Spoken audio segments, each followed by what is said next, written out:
saw the need for a friend indeed to all those deserving.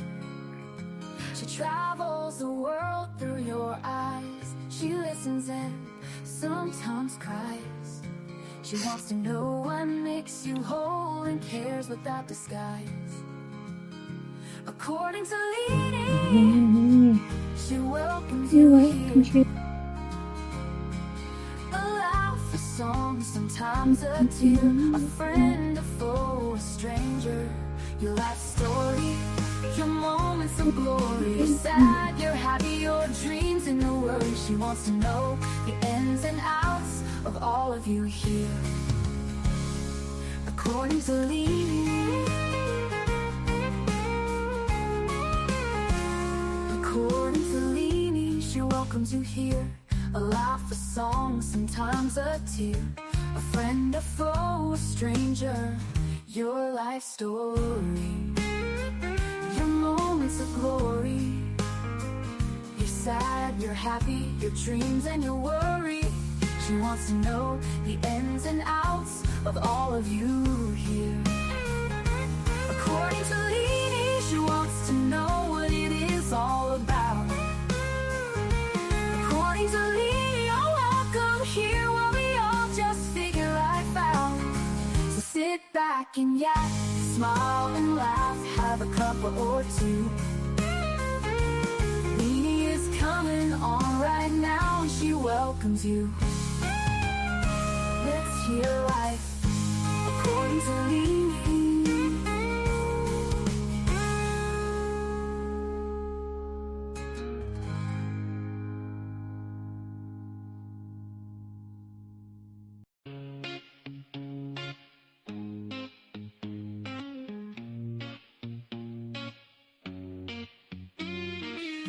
In the studio we laugh all day. She's got that sass in every way. Talking fast, not a pause in sight. Lindsay's got my head in a spin tonight. Oh, shut up, Lindsay, can't you see? You talk so much, it's drowning me. With your white hair and sassy flair, just give me a breath, let me share. Podcast queen with a wicked smile, running jokes mile after mile. Try to speak, but in she slides. Lindsay makes it a wild ride.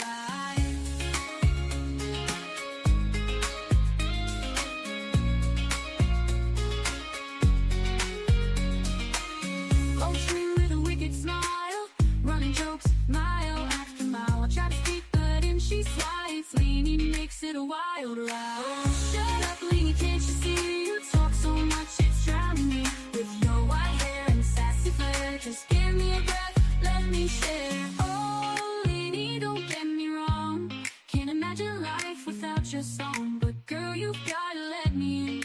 This ain't just your show to win. So here I stand with my mic in hand, trying to keep this show as planned. Lindsay laughs, guess it's gonna stay a little secret every day.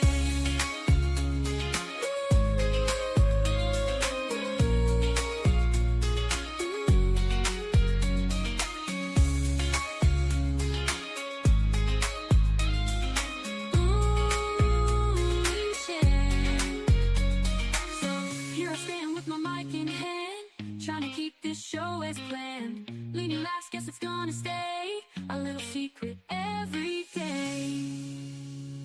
Oh, shut up, Lindsay, can't you see? You talk so much, it's drowning me. With your white hair and sassy flair, just give me a breath, let me share. Let me share. Oh, Lindsay, don't get me wrong, can't imagine life without your song. But girl, you've gotta let me. This ain't just your show to win. Oh, shut up, Lindsay, can't you see? You talk so much, it's drowning me. With your white hair and sassy flair, just give me a breath, let me share. Oh, Lindsay, don't get me wrong, can't imagine your life without your song. But girl, you've gotta let me in. This ain't just your show to win. So here I stand with my mic in hand, trying to keep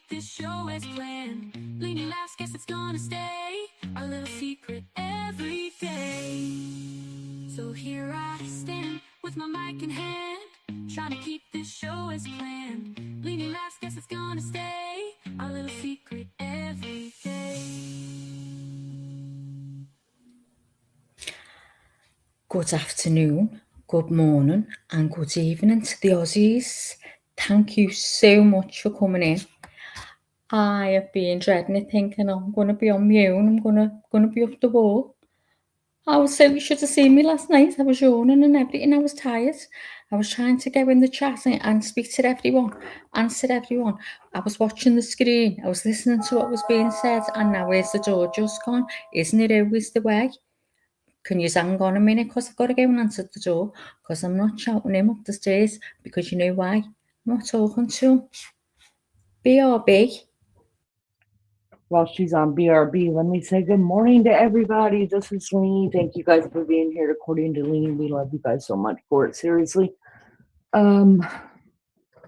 Listen, I think I'm having thyroid crashes. That's what I'm blaming it on. Right now, we're going to blame it on the thyroid instead of the eclipse, which when I don't want to take blame for anything, I blame things on the eclipse, which happened a long time ago, but I'm still using it because it works.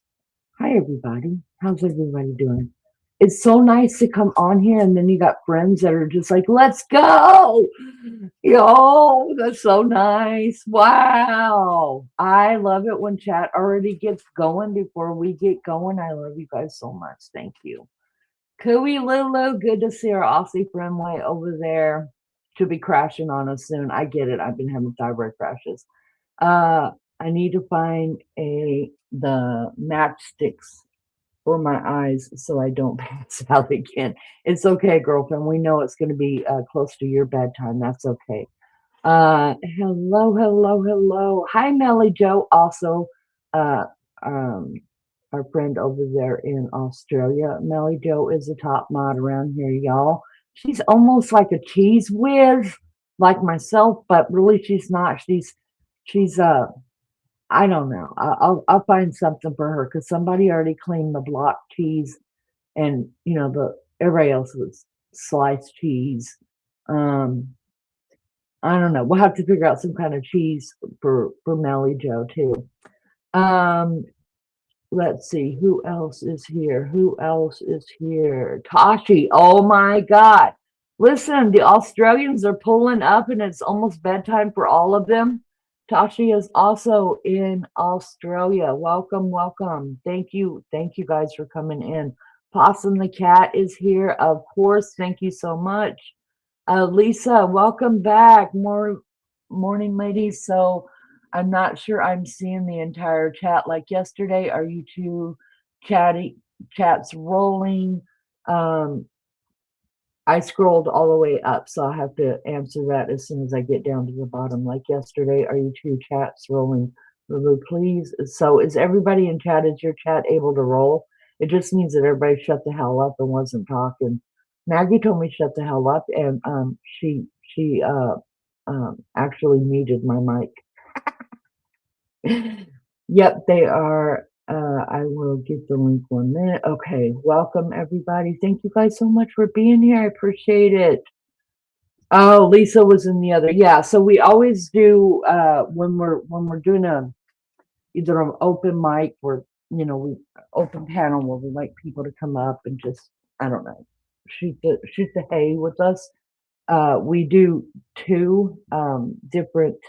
We do a live on the YouTube, and then we do a live on StreamYard. StreamYard we use to bring up everything and also like show the court case. Usually when I have teeth, you guys, and when I am a fast talker, when that happens, it works out just fine. But now that there's no teeth in there, you guys, it's the oddest thing. Like I can't talk. But that's coming soon. A lot later than I thought it was. So yeah, we usually chat over wherever. I don't even know where everybody's chatting at today, which is because I see a different thing than you guys see. But it's good to have you guys here. I appreciate you so much. Kelly, hello, hello. I have to cough. Hold on.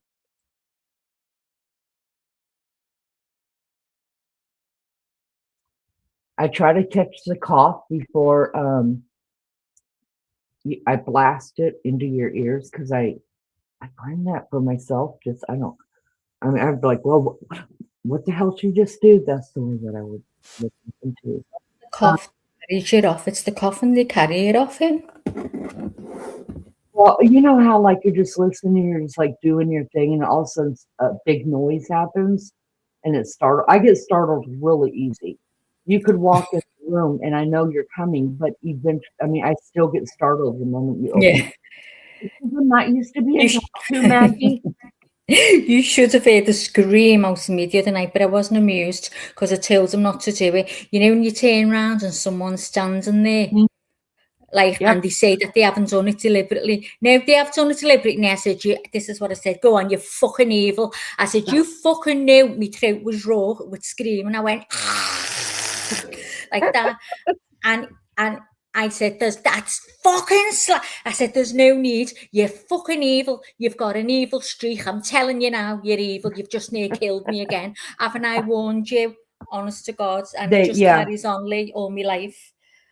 The last two, my baby child and my bonus child who lived here, they used to love to get me. And the thing was, they didn't even have to quietly walk in the room because I blunder through life. I'm not paying attention. And so they just Me neither. will say something and I just jump and they're like, Jump. oh, we're sorry. And I'll make a little mouth speak like, ah, and then I lose my voice of the fear. I do the same. And What's horrible? They're like, oh, we're sorry. We didn't mean to do that. I was like, you meant to do it.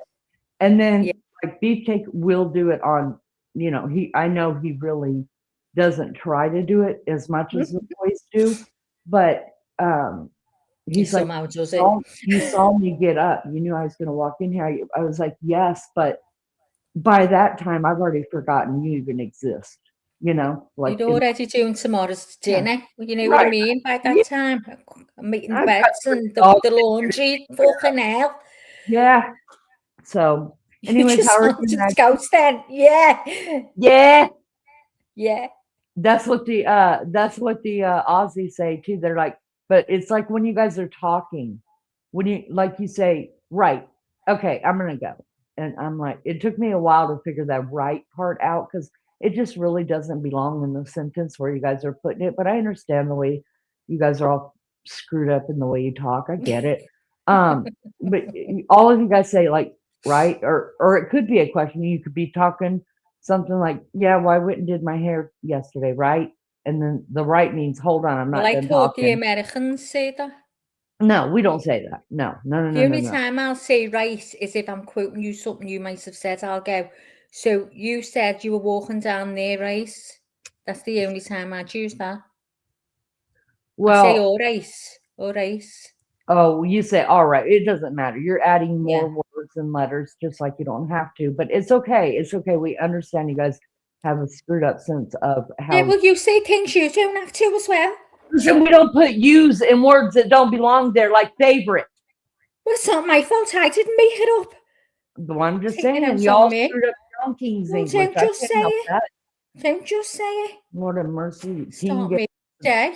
Gave us the freaking language to use, and then you guys come along and start adding letters and crap that doesn't even belong in it. Listen, Aussies we is- speak English. Yeah. We speak English. You're American, so shut up. No, We're not English, American English, whatever it is. No, I don't claim that. I'm American through and through, girl. I bleed red, white, and blue. Say with You mine hear me? now. Say with mine. I'm not fucking English, American. You're scouser. And I'm not American. American. That means I'm not right there, but I'm almost. So, anyways, the Aussies also say yeah. They say yeah. Yeah. I learned that from Crocodile Dundee, which I want to let you Americans know that don't know this. If you speak to the Aussies in chat, they will screw up that whole movie. Put it right, Lou. Mel, put it right. Tell her you're not fucking Crocodile Dundee. Yeah. See, they screwed up Crocodile Dundee, who gave me a whole education of the Australian culture and country. I meet these women, these hooches on here, and they're like, you're in La La Land somewhere. Like, nobody here does that. We're not walkabouting. Are you kidding me? And they're like, we wouldn't go on a walkabout. And I'm just like, No. what is going on? So I live in my own fantasy world, and I like Crocodile Dundee's Well, you stay there, version girl. of it. I'm going You, to. It's a you happy, stay happy there. place. You think we have high tea and all that. You stay Yes, in your it's little a- world. I'm so happy. I'm so happy here. You're still laying in bed with your little bonnet on your head and a white long gown. And Tell honey's them, laying. Lainey Honey's actually thought when she heard me speak, I was a little old lady with a little old husband. We were little huddled up in bed in a little bed, right? And we had bonnets on and little yes, capes over our shoulders, you know, like yes, Charlie and the mhm. Chocolate Factory. Yes, exactly. The grandparents and Charlie and the Chocolate Factory. Yes, that's how I pictured you. I was like, oh, she's so sweet. Just want to You hug and me. her. And then you opened your mouth to me, and I was like, fuck me, this bitch. She's not Shut the her fuck up, old. Lainey. Anyways, yes, I fantasize everything, and I like it there. Everybody's a much nicer place in my head than what y'all really, really are. Yeah. But to be fair, some of y'all think that Americans are like brash, and well, I'm Mm. brash, but some of y'all think that all Americans are mean and No. entitled, and but No. okay, maybe you don't. Maybe you live in the real world, Maggie. Excuse Exactly. me. I live in my world and you live in your world. I think the Americans are dead clever, right? And they talk like they've got a fucking law degree, okay? And I'm I going to don't. be one.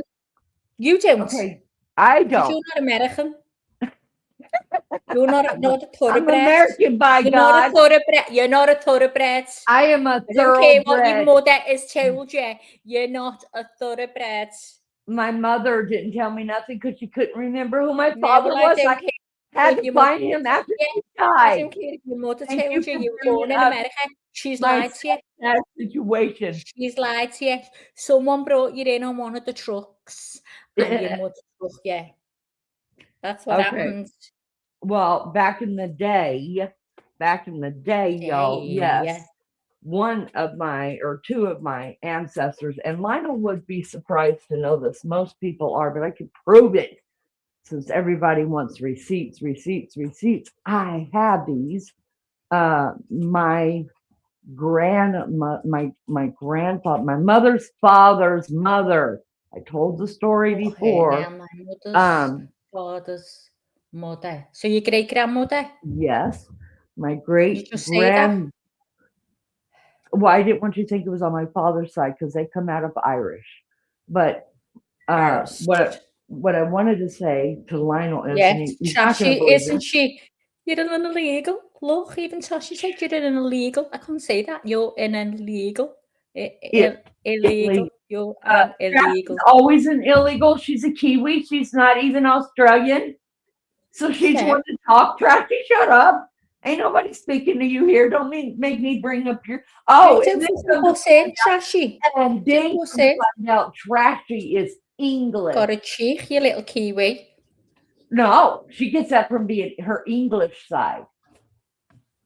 Trashy found out just recently that she is English, y'all. She's English. I know she said the same things as me. I've always said it. She sounds so much like me. When she talks, she say things, even the other Aussies. Well, I know she's not an Aussie, but even Lou and Melly say things. It's just you.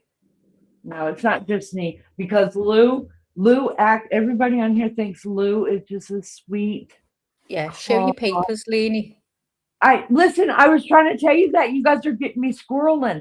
I can trace myself all the way back to a tribe in South Africa. So Lionel, suck it, okay? You're not the only white person that comes out of South Africa. Have you seen me? I'm pretty white, okay? It's scary. Ask Maggie. She calls me a albino, and she called me Casper the albino. other day too.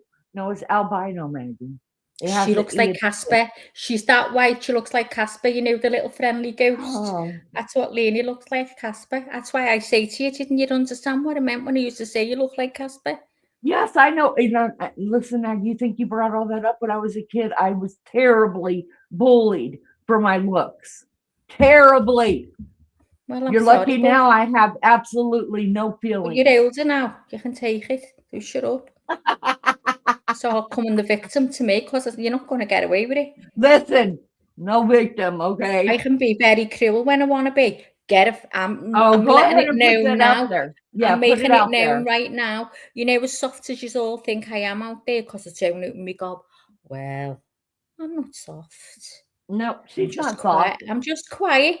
I'm just like an ornament that's got little beads in. And I'm all right while I'm just sitting there left alone.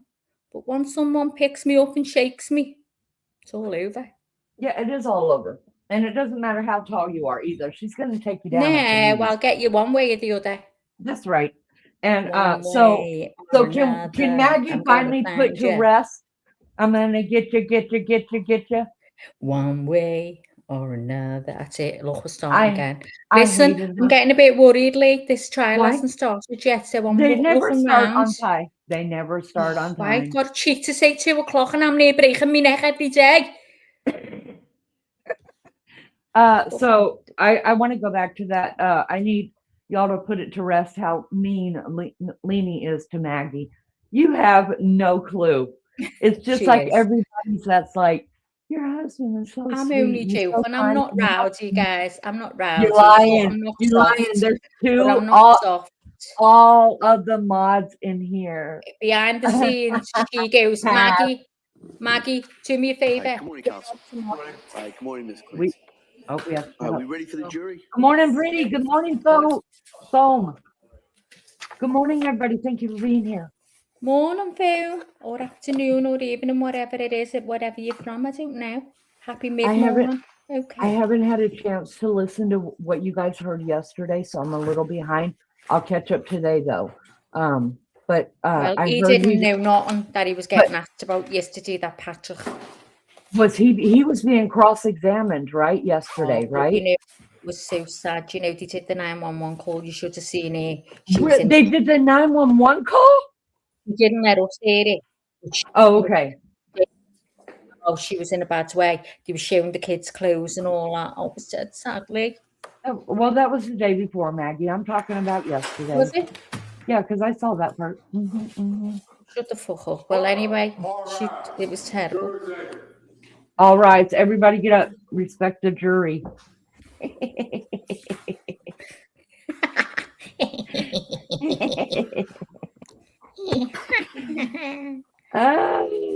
Yeah, y'all. Guys, join us in a Consolini. Yeah, y'all click the link that Lulu Australia has put into chat, you guys. We have two different lives open for different reasons. Hear ye! Where they do that, like dead old-fashioned. Anything to do before the Honorable William Sullivan, Justice of the Superior Court, now sitting in Plymouth, and before the Commonwealth. You get the words on. You shall be heard. God save the Commonwealth of Massachusetts. This court is now in session. Please be seated. Good morning, Your Honor. May I proceed? Yes, please. Your Honor, before the court today, we have the continuation of the jury trial in the matter of Commonwealth versus Lindsay Clancy. Ms. Clancy is present. She is represented by Attorney Kevin Reddington. The Commonwealth is represented by Assistant District Attorney Jennifer Sprague and Assistant District Attorney Shannon Buckingham. All right. Well, good morning, everyone. I hope everybody had a nice, restful evening last night. Thank you for your patience with us. What I'm going to do is I'm going to ask you those questions, make sure everybody was able to follow my instructions. They're going to go over briefly our schedule for today and the schedule for tomorrow. All right. So let me get to those questions. The first question is, any member of the jury read, seen, or heard anything from any source that would affect your ability to be fair and impartial in this case? No. All right. Next question, is there any other serious matter of concern bearing on your service as a juror in this case that anybody needs to bring my attention at this time? No. All right, good. Thank you for following those instructions. Now, in regards to our schedule today, it's anticipated, as you know, in these cases, sometimes the best laid plans, but it's anticipated that we'll go this morning to about 11 o'clock. We'll take a break at 11. We'll come back. We'll take our afternoon break at 1 o'clock, and we'll go into the afternoon, probably somewhere between 3 and 4. All right, so that's today's schedule. Tomorrow's schedule, as best we can tell, we're going to do that view sometime probably in the morning. We're going to go to a couple of spots that have been mentioned in the testimony. Like I said, we'll go over a little bit more tomorrow, but you'll be getting out of it. We'll all going together in a bus with the court officers, the staff, the attorneys, myself, and we're going to get out of the bus. So, that's just a word for the wise for footwear and to double check the weather. I'll go into that a little bit more probably by the end of the day, but just in case I forget, that's what we're going to do. And then the thought would be after that, we'll come back. We'll probably go again till sometime around in between 3 and 4. Okay, so that's the schedule. And then at the end of the day tomorrow, I'll address kind of where we are in regards to the timeline and this kind of overall schedule, just so you have some kind of idea where we are. All right, so with that, we're gonna return to the case on trial. Commonwealth is presenting its evidence. Attorney Sprague. Thank you, Your Honor. Commonwealth calls Officer Stephen Hall. Lainey, will Lindsay be getting up?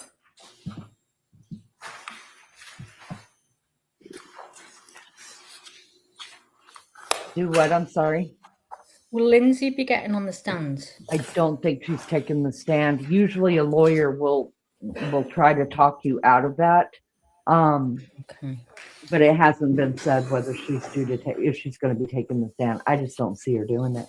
Okay. Melly, he is, isn't he? He's dead nice. He makes it dead clear to understand, I think. Good morning.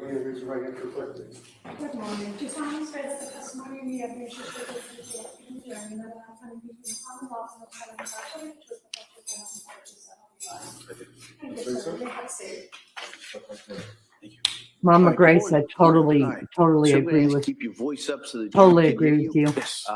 And Right now, as it stands, Thank you. I believe morning. Can that you this is Could you please the one state that and has spell your name most for the guilt record? would be My name is Stephen Hall, STEPHE. the medical professionals. That's what And I your date of believe. birth. 3/26, That's just me. 1983. You're Where do welcome you to work? your own belief. Work at the Duxbury Police Department How long have you been a Duxbury police officer? since 2015, so roughly 11 years. I want to direct your attention to January Morning, 24th, Molly. 2023. Were you working that day? I was Morning, What shift were Molly. you working? the 4 to midnight. And would that be 4 p.m. to midnight? Yes, And were you in uniform? yes, Were you in a marked cruiser? yes, And were you on patrol? yes. And being on patrol, were you alone or with a partner? I was alone. Further directing your attention to approximately 6:11 p.m. At that time, did you receive a dispatch to go to 47 Summer Street in Duxbury? I did. And do you recall approximately where you were when you received that dispatch? I was at the Lincoln Street Fields in Duxbury. And so how long did it take you to get from there to 47 Summer Street? 7 to 10 minutes. And did you go to 47 Summer Street? Yes. And what did you see when you arrived there? When I arrived, it was just a house. There was a gate open on the left side of the house. I'll show you a few exhibits that have already been marked. Exhibit 32.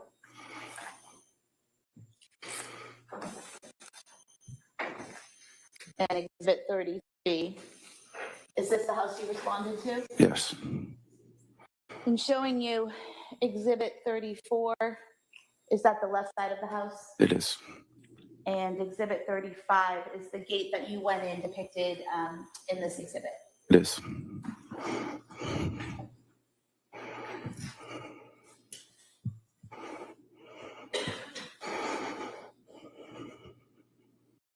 First officer on scene, I arrived simultaneously with Officer Josephine. and he also an officer with Duxbury Police? Yes. And so did you both head to that same direction, or did you go in different directions? We both went to the backyard as we were dispatched to. And you said you went to the left, correct? Yes.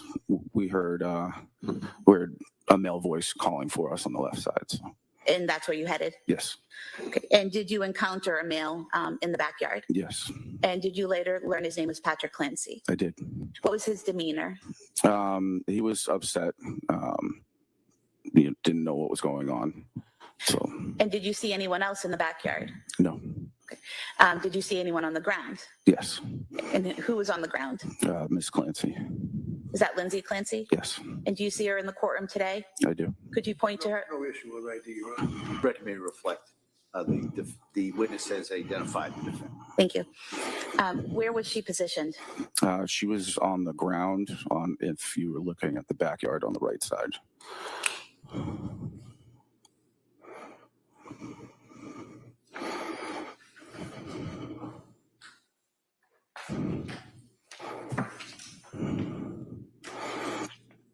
Showing you what's been previously marked as Exhibit 38.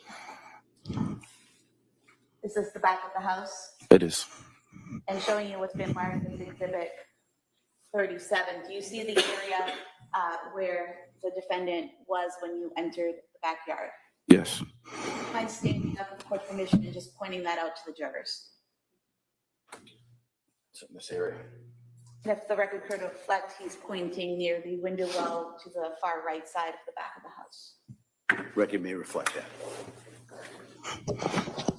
When you saw her in that location, do you remember where her head was? Her head was towards the house, And where were her feet? pointing out away from the house.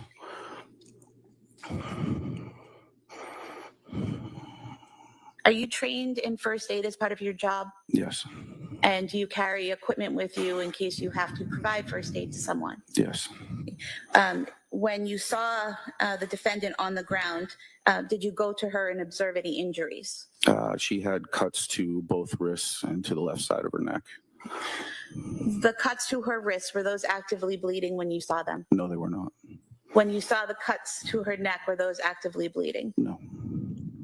Did you, based on your training and experience, feel the need to provide any medical care to those cuts or use any of the equipment you had to tend to those cuts? Not at that time.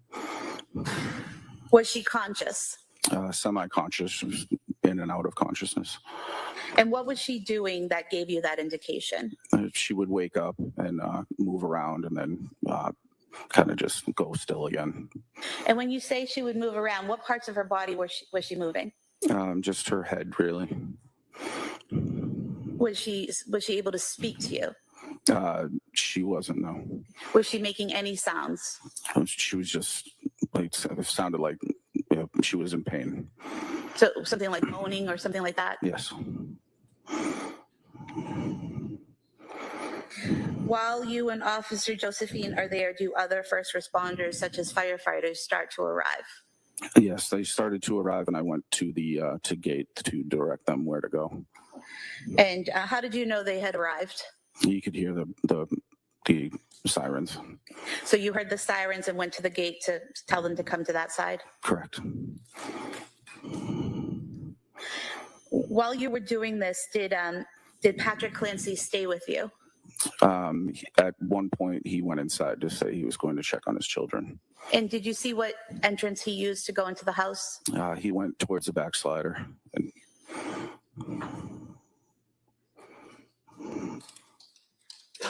shortly after Patrick Clancy went inside the home, did you receive a call on your radio? Yes. And what did you hear on your radio? Dispatch said that he couldn't wake them up. And did you know what they were talking about when you initially heard that? Not really, no. Did something then catch your attention? Yeah, I heard a loud scream from inside. And could you tell where it was coming from?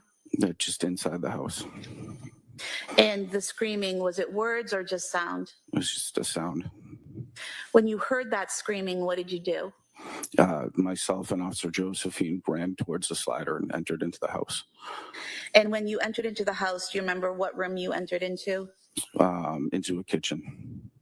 And when you entered into the kitchen, could you still hear that screaming? No. We could hear he was talking, but there was screaming was done. When you said he was talking, who was talking? Patrick Clancy. So you could hear Patrick Clancy talking at that time? Yes. And could you tell where he was? Yes, he was in the basement. And did you head to the basement stairs? Yes. Showing you what's been marked as Exhibit 41. Are these the stairs that you went to? Yes.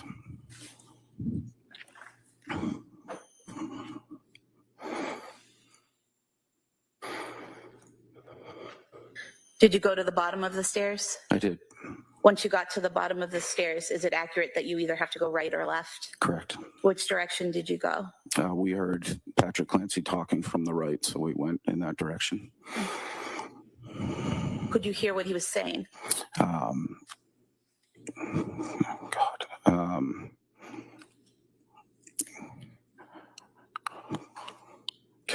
Do you mind if I? You don't recall? Yes. Thank you, objection, Your Honor. We need to refill that one with this report. Do you recall him saying, I can't wake them up, I can't get them up? Yes. And do you remember his demeanor as he was saying that? He seemed very upset. What did you do in response to that? He came from a back room, so we ran into that back room.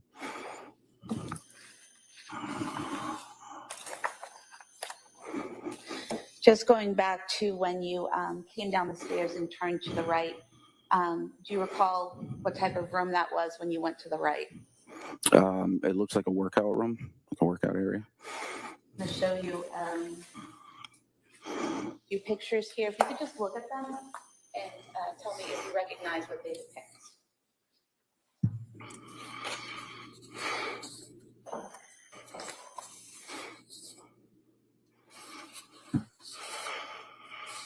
Yes.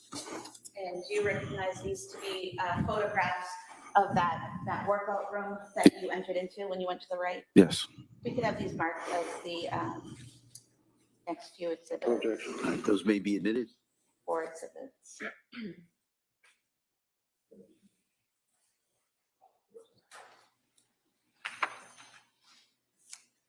Oh, this is going to be terrible, this bit. That poor man's in a terrible state already, isn't he?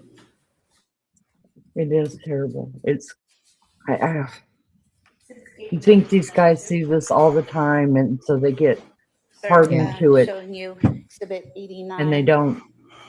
Is that the view when you first come down the stairs and turn to the right? Yes. And then showing you exhibit 90. Are those exercise bands there tied to the closet door? Yes. Oh my God. 91, just a close-up of that, correct? Yes. Then 92, what are we seeing in this photograph, sir? That was the back room that seemed to be coming from. That Patrick was coming from? Yes. You also looked at two photographs from that room. Are those fair and accurate depictions of how the room looked that day? Yes. We could have these marked as the next two exhibits, please. Okay. They may be admitted.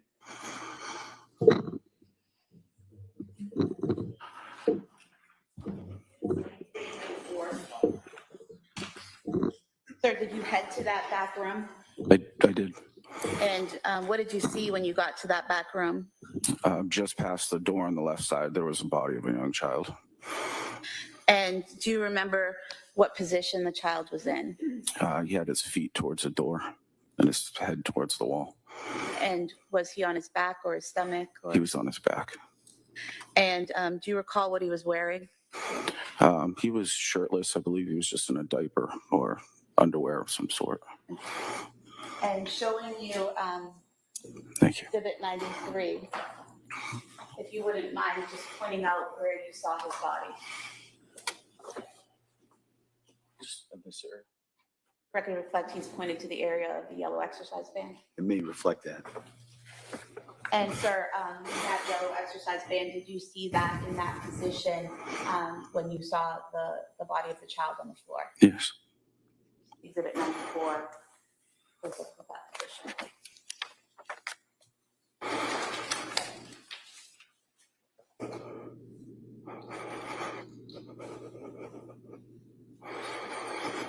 Sir, did you later learn that child's name was Dawson Clancy? I did. And can you describe his physical appearance when you saw him? He was discolored, like a bluish purple. Do you remember what his face and neck looked like? No.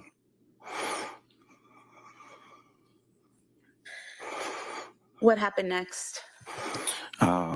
I called for paramedics to come to the basement. I also called for a supervisor, and Officer Josephine picked up the child, and we ran him outside through the front door to the ambulance. And did you do anything after that, after giving Dawson to EMTs? We ran back down into the basement to check to see if we could find other children. And what made you think there were other children to find?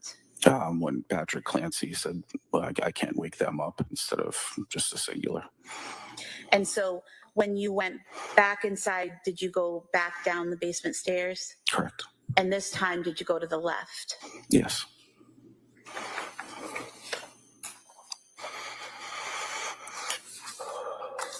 Sir, showing you a series of photographs. You could just tell me if they clearly and accurately reflect how the left side of the basement looked on January 24th, 2023 when you went in there. Right, just for the record, they don't need to lay a foundation. I agree to the photographs, no objection to any of them, so we don't have to go through all the All right, foundations. thank you. All right. Yes. Could I just mark this the next exhibits, please?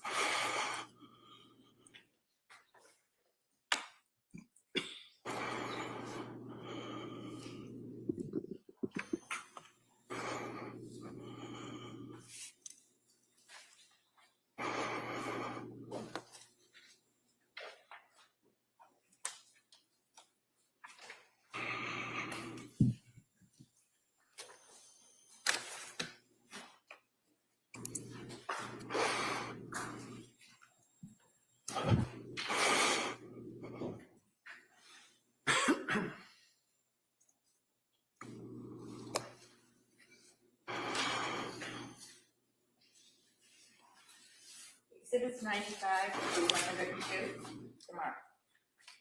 Thank you. Sure. Sir, showing you what's been marked as Exhibit 95. Is this what you saw when you went down the stairs and went to the left, that first view? Yes.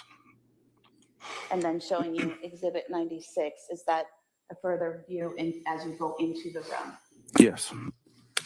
Now, when you went into that room, what did you see? There were two children on the floor, motionless, and EMTs and paramedics were working on them. And did you later learn that those children were Cora Clancy and Callan Clancy? Yes.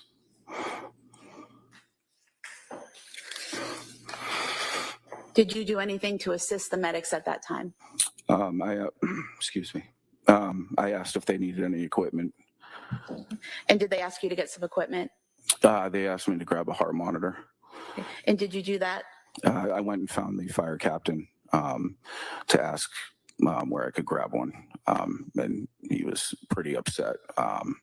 So I ended up going back downstairs into the basement. At some point in time, actually, if I could show you Exhibit 96 again and just ask if you could just point to us where you saw each child. Okay.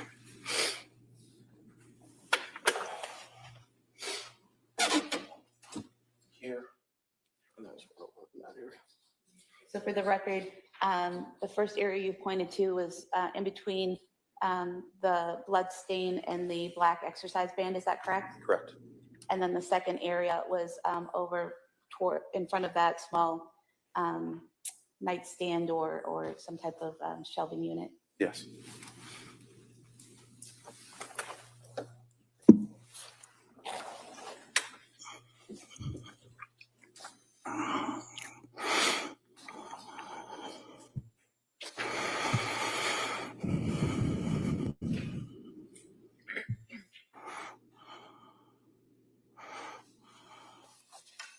At some point in time, did you go back outside? Yes, they stated they need an officer with Lindsay Clancy. And I'm going to show you a photo here outside near that window well that's towards the right of the house. Is that where Lindsay Clancy was, where that medical debris is? Yes. And just showing you another photograph. Is that just showing further to the right in a broader area of that same scene? Yes. I could have the close-up mark as the next exhibit and the broader photo as the All following. right, they may be admitted. It's 103 and 104.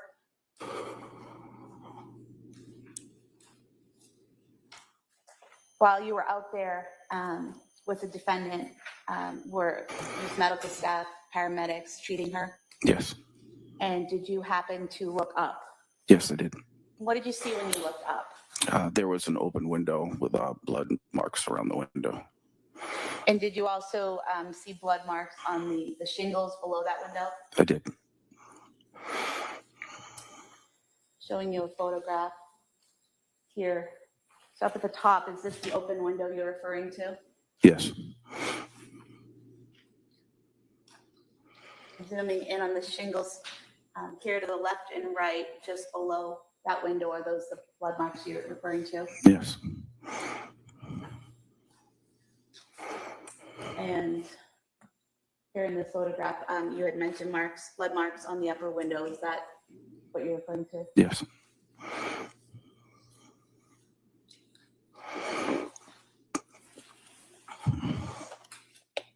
And then here at the top of the lower window, these marks here, are those the other blood marks that you saw? Yes.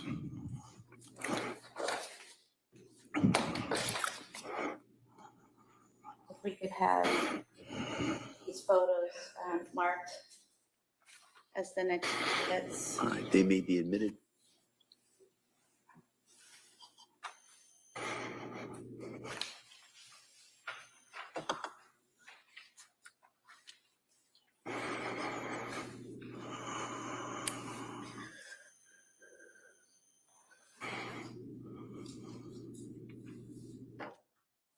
While you were out there in the backyard, did you see a ripped or, oh, I'm sorry. 105 through 108. While you were outside, did you see any ripped or torn screens on the ground? No. What did you do next? I just went over to the paramedic, asked what I can help him with. He said she was good, but she kept taking her face mask off for oxygen, and so I just kept replacing it back onto her face. And when you say she, are you referring to Lindsay Clancy? Yes. And did you then help them get the stretcher to the ambulance? Yes. I have nothing further. All right. Reddington?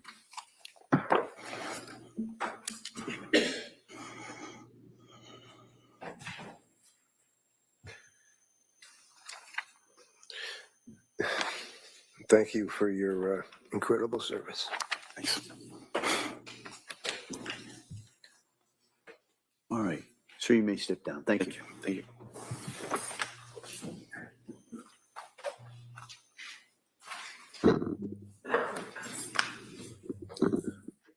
All right, Attorney Sprague? Commonwealth calls Officer Brian Josephine.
Good morning. Do you solemnly swear that the testimony and the evidence you shall give to the court Thank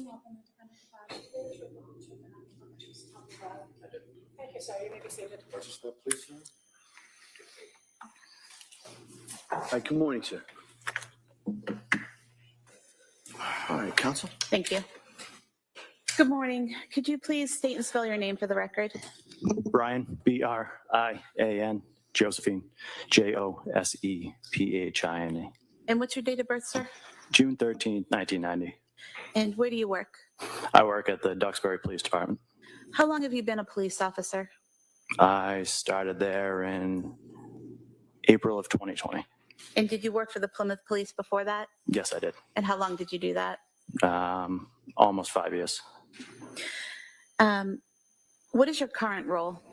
I am patrol officer. Back in January of 2023, what was your role with the Duxbury Police Department? I was the school resource officer for Alden and Chandler. I work with kids, kindergarten through 5th grade. Directing your attention specifically to January 24th, 2023, were you working an overtime shift that day? Yes, I had picked up an overtime shift. And what shift was that? It was 4 to midnight, but I was scheduled to work till 8 p.m. 8 p.m.? Yes, ma'am. Okay. So you were scheduled to be there from 4 p.m. to 8 p.m., is that correct? That is correct. And you were in a cruiser, and a marked cruiser in a uniform? Yes, I was fully dressed in Duxbury police uniform. I was in a marked cruiser, Duxbury Police 172. And did you receive a dispatch at approximately 6:11 p.m. to go to 47 Summer Street in Duxbury? Yes, we did. And when you say we, were you with a partner or were you alone? No, I was by myself. We ride single in a cruiser there. Okay. So when you say we, do you mean that it was dispatched to all officers on patrol? So usually with critical incidents calls, they put it over to dispatch and they'll say, Duxbury police cars, start making your way to a certain address. That way everyone can get there as quickly as possible. Okay. And so then you knew at that point to go to 47 Summer Street? Yes, ma'am. And approximately how long did it take you to get there? I would say anywhere from 3 to 4 minutes. So you were relatively close by when you received the dispatch? Yes, I was. Okay. And when you arrived at 47 Summer Street, what did you observe? Dispatch was giving me a description of the house. It took probably 15 seconds for me to identify the house. Parked in the street. I saw the number of the house and I made my way. I believe it was a mudroom that I went to.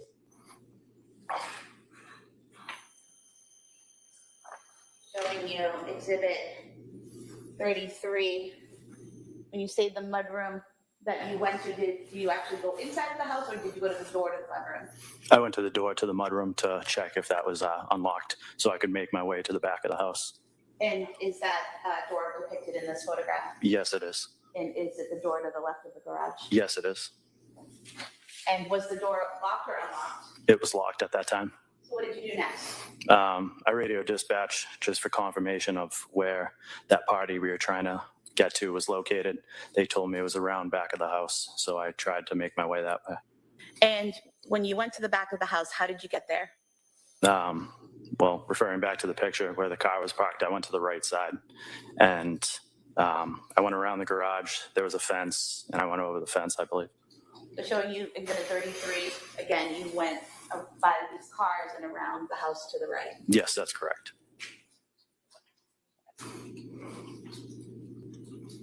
And showing you Exhibit 37,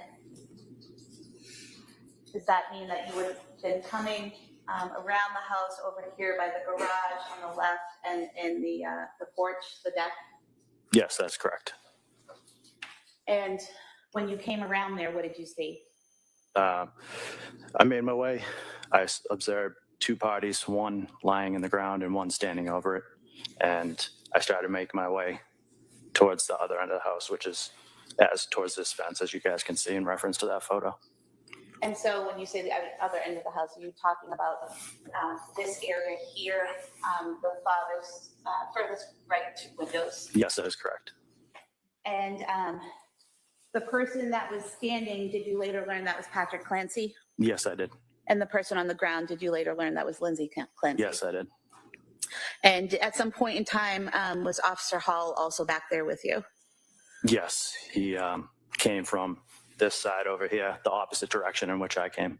So facing the house, he would have come around the left side of the house if you're facing the house? Yes, he parked on the street and came from this side, the opposite of where I came from. Okay. And do you recall what Patrick Clancy was doing when you first saw him? He was standing over Lindsay at that point. It appeared that he was trying to communicate with her. I observed him with a cell phone. It was kind of down by his side, so I don't know if they were talking or what, but it was probably a split second, and then he turned in my location, saw me because I was illuminating the yard with my flashlight, and then that's when me and him crossed paths. Okay. And so you said you saw him with his cell phone by his side. Was it in his hand by his side? Yes, I believe it was in his left hand. Okay. And you say you crossed paths with him. Approximately where did you cross paths with him? It was probably right by the bulkhead, I would say.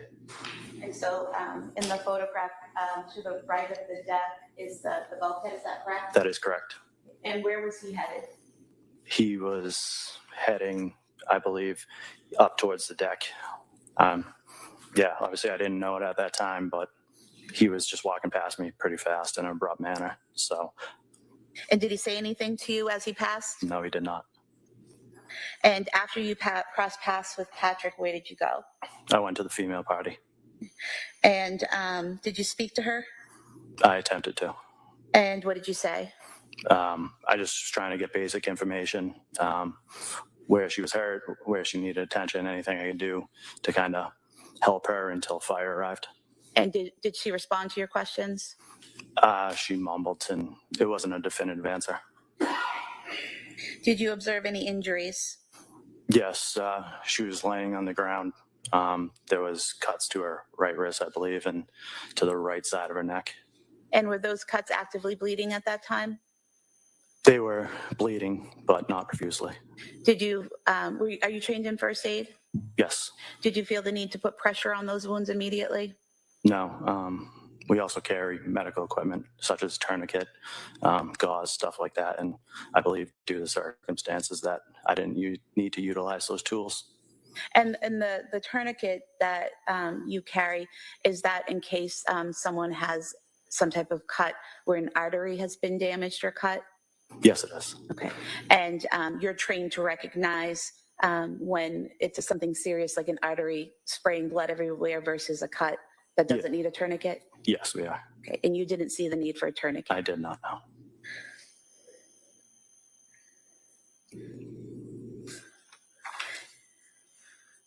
And based on your training in first aid and as a police officer, as a first responder, did those wounds appear life-threatening? No, they did not. Did other emergency personnel from the fire department begin to arrive? Yes, so I would say I tried to talk to Ms. Clancy for probably 30 seconds to a minute. And at that point, coming from that opposite side of the house, I observed Duxbury fire personnel show up. And our protocol is to kind of turn the medical over to them because they're more highly trained than we are. Okay. And at some point in time, do you hear something? Yes. What do you hear? Myself and Officer Hall were standing by that window, and we just started hearing loud screams. And what did you do when you heard those loud screams? We immediately were trying to figure out where they were coming from. I'm not sure if dispatch or something came over the air and said something about the basement, but we both just started making our way back towards the deck part of the house. Did you go in through the sliding glass doors? Yes, we went up the deck and through the sliding glass doors into the kitchen. And did you then head to the basement? Yes. Okay. And could you hear any sounds coming from the basement as you entered the kitchen? Yes, it was the exact screaming that I heard from the window. And did you go down the stairs to the basement? Yes, we did. And did you see anything as you went down the stair after you went down the stairs? So we went down the stairs, and there was a picture at the bottom of the stairs, I believe, of Lindsay and Patrick. And the basement splits off into two, a right and a left area. And the screams were coming from the right area. So that's where we directed our attention to first. Okay. And did you see Patrick? Yes. That right side opens up, and it's like 2 rooms, I believe. So we went into the first room, which was kind of dark, and there was some cluttered stuff around, and Patrick was in that back room at the time.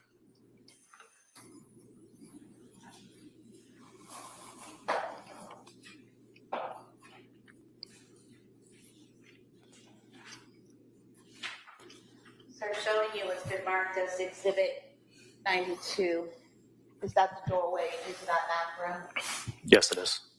And then Exhibit 93, is that the inside of that back room? Yes, it is.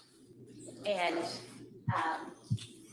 do you recall what, if anything, Patrick was saying as you encountered him? Upon his observation of us, myself and Officer Hall, he proceeded to head in our direction, leaving that room. And at that point, he looked up and he screamed, "She killed the fucking kids." And after he said that, where did you go? Once he cleared himself from the door frame, we were able to look inside the room where we observed what appeared to be a child laying motionless on the floor. And did you later learn his name was Dawson Clancy? Yes, I did. And how was he positioned? He was laying on his back, kind of close to the gym bag for reference of that. Showing you Exhibit 93 again, you referenced the gym bag. Is that the bag to the left of the child's toy? Yes.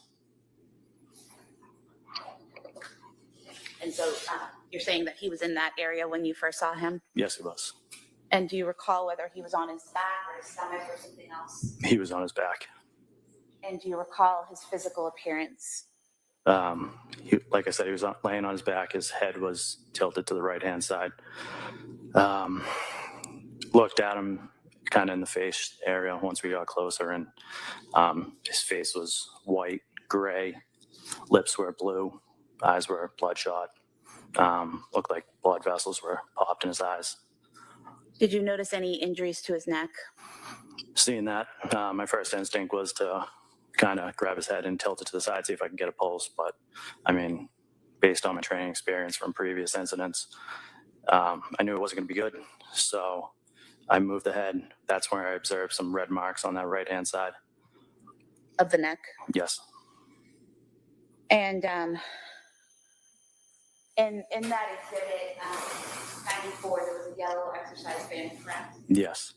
And I believe in prior testimony, you may have called it a blue exercise band. Is that correct? Yes. But it's clearly yellow in the photo, right? Yes, it's clearly yellow. I mean, there was... Testing the color of the exercise band. Okay. All right, good. So what was your focus at the time? The child. And once you saw him there with these injuries, what did you do? Based on my observations, I knew there wasn't really much I could do. So I picked the child up, went chest to chest, and as I did that, it was kind of like a mucus or a foam that leaked out of his mouth onto me. I grabbed him, went back towards the way we came down into the basement, and I headed up to the stairs where Sergeant Homestead was coming down the stairs, and I started yelling to him to get out of the way. Went back up the stairs and then into the kitchen, directly adjacent to the stairs. There's the front foyer, like hallway, and I went out the main door into the driveway. And was there an ambulance in the driveway at that time? Yes, the ambulance was backing up and had pretty much just parked, and one of the fire was walking around to the stretcher out back. So I rushed over with Dawson and I put him on the stretcher, and that's when Sergeant Homestead and fire personnel started working further on him. What did you do next? I went back into the house. And why did you go back into the house? I remember hearing something about kids and multiple, and I just went back.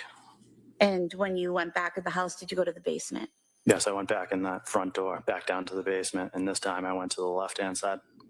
And when you went to the left-hand side of the basement, what did you see? Pretty much directly in my sight was an older female laying on the ground, and then in the corner there was like a younger baby. And when you say an older female, you're referring to that she was older than Dawson? That's correct. And did you later learn her name was Cora Clancy? I did. And did you assist in treating her? Yes, I did. What did you do? So when I got down to the basement, 2 fire personnel were already on scene. One was working on the baby and one was working on Cora. Communicated with them. We worked together and I took over doing chest compressions of Cora. And were you able to see any injuries on Cora at that time? Yes. She had kind of the same injuries that I explained with Dawson. The pale tint, bluish lips, bloodshot eyes, blood vessels popped. But this time she also had like dried blood around her mouth. And did you also see an area of blood near her on the floor? Yes, there was a relatively large area of blood on the floor. Actually, when doing CPR on her, I heard her knelt down beside her, and that blood seeped through my pants. So I ended up moving her a little off to the side so I could position myself better. Just showing you what's been marked as Exhibit 97. This red, brown stain on the rug. Is that what you're referring to? Yes.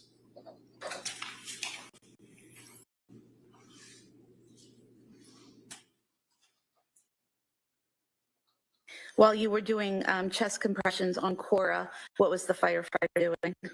The one that had previously been attending to Cora then went to the child that was in the corner. And eventually, was Cora put on a stretcher and brought out? Yes, eventually. I think the baby was brought out first because I think they mentioned at some point they might have found like a faint pulse or something like that. So they got him out first, and then we were able to get Cora up. So that entire time while you're in the basement, are you still giving chest compressions to Cora? Yes. Yeah. I mean, it felt like forever to the point where I think I radioed for assistance for another officer to come down. And did others come down to assist? Yes, Officer Cahill came down to further assist, where I continued with chest compressions, and he used a bag valve mask to give rescue breaths. And a bag valve mask, is that something that goes over someone's face, a mask that's attached to a bag and you squeeze it to give air? Yes, it's an alternative breathing apparatus. At some point, do you go back upstairs to the first floor? Yes. And do you encounter Patrick Clancy when you go upstairs? Yes, so when they removed Cora, myself and Officer Cahill went back upstairs, where I encountered Mr. Clancy in the kitchen. And what was his demeanor in the kitchen? He was still frantic, kind of in shock, still screaming and losing himself. And I think at that point, I don't know, one of us requested that we get an ambulance for him as well. Thank you, sir. Nothing further. Attorney Reddington? I'm sorry, I have no questions. All right. Thank you, sir. Let me sit here. Thank you.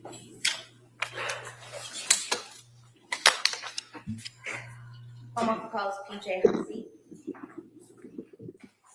Your Honor, at this point, I'm objecting, renewing my objection that I filed on the repetitions. All right, if I can see it, Sarah.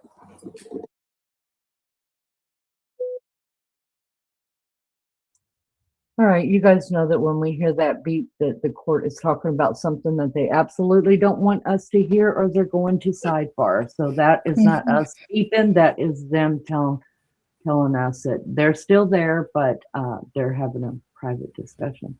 Thank you guys so much. Thank you for the jewels. Misty, thank you so much. And thank you, Jed, as well, for the jewels. We appreciate you guys so much for being here. Listen, I know it's hard to read all of our we read our comments, and we take, it's hard to understand the breath behind it, or the voice, or the meaning behind it sometimes. And so I just want to remind everybody, you are welcome. And I know I've already typed it in chat, but listen, you are welcome. You don't have to agree with me, Maggie. Listen, I'm not offended if you don't agree with me. I just want to have an adult conversation about it. I don't want to have a fight about it. We can fight on another channel. The only one that fights around here is me. If I see complete disrespect for one of the mods or for Maggie, for the matriarch of this channel. You guys, I'm coming out fighting, and believe you me, you're not going to have a word to say because you probably won't even be here when I'm bitching you out because the mods have already gotten rid of you. But there's only so much I'm going to take. So just be respectful that someone's not going to agree with you, or they don't. A lot of times, misunderstanding comes because you can't relate to it, or you can't understand it. Like a man's not going to understand. Either do you don't get the tone, Right, and it's a message. Right, and definitely a man is not going to understand what Bring you right back in. women go In a couple through of as far minutes as. with the next witness. Okay. Awesome. Yeah, they are pausing you guys, so we can go ahead and have this discussion. A man's not going to understand the emotional, the physical trauma that a woman goes through having a baby, just like we're not going to understand the emotional and physical trauma of a man knowing that he is ultimately, even if his wife works, responsible for taking care of his family, getting up and going to work every day, no matter how he feels. And listen, I know not all men are like that, and not all women have trauma from birth. I didn't, but that doesn't mean it doesn't happen. And so I'm just saying, I wouldn't go into a chat that is talking about a man's responsibility in society, in his home, in his job, or whatever. And just instead of saying hi, just blurting out something that he knows is going to be offensive to, especially a room of women who have either dealt with this, know somebody who has dealt with this, deals with depression or anxiety or any other kind of mental health problem on the daily. You have to know how to read a room. And if you don't, just don't comment. Don't comment, because I will tell you this, for those that haven't been here the last couple of days, listen, we were ready to tie this woman up by the ankles and take off down the street with her before we read and before we deep dive this case. After we chose to deep dive this case and try to understand the case so we could prepare ourselves for court, we were like, hold on. Did we completely change our mind about this? No. Do we hold her responsible in some sort of way? Absolutely. She's not the only one that's responsible for this. Her husband's responsible. Every person that ever heard it come out of her mouth that she felt like harming her children I'm holding them responsible. Her parents are being held responsible, even though they had heard it from her own mouth too, but they failed their grandchildren. I have 10. I would have gone into that house and taken my babies out of there and said, get yourself worked out. But I got to protect the kids now. You're an adult. That's your wife. Figure this out. Or I would have switched houses. I would have said, go stay at mine. I'm staying at yours with the kids. And let me know. Let me know how it's going. She needs to be hospitalized. Nobody said that. So all I'm asking is that some people have based their opinion just on what they've heard in the news or other creators say, or whatever they listen to say. I did that at first too. I was ready to string her up and just beat the hell out of her, right? But then I had to do my own deep dive into it and figure out what really happened here and what don't I understand.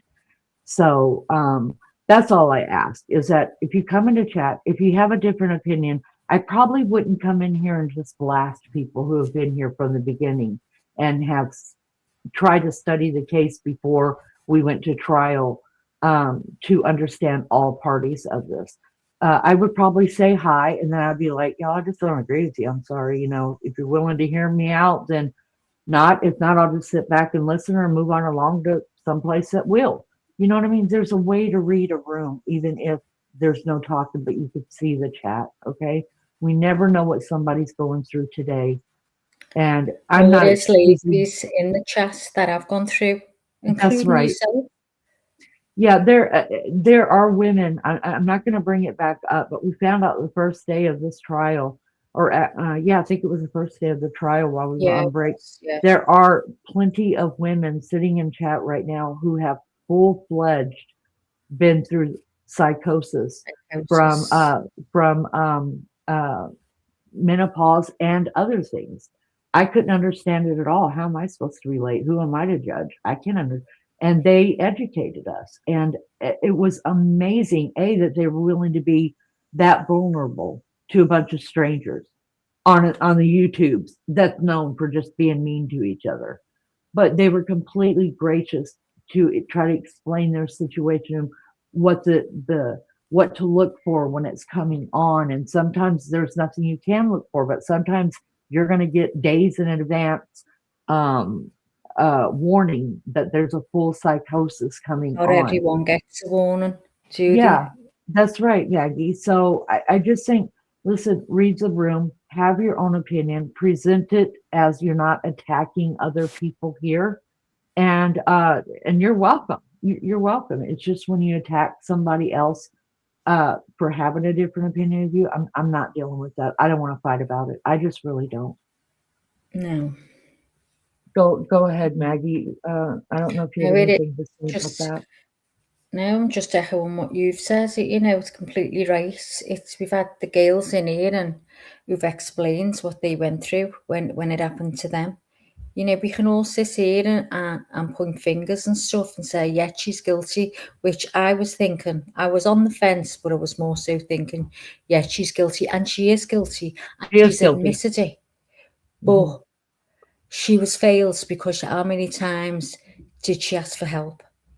How many times was she given meds and again and again and again on top of what she was taking already? She was diagnosed with bipolar. She was given Zoloft, which should never have been given. If you've got bipolar without, what was it called?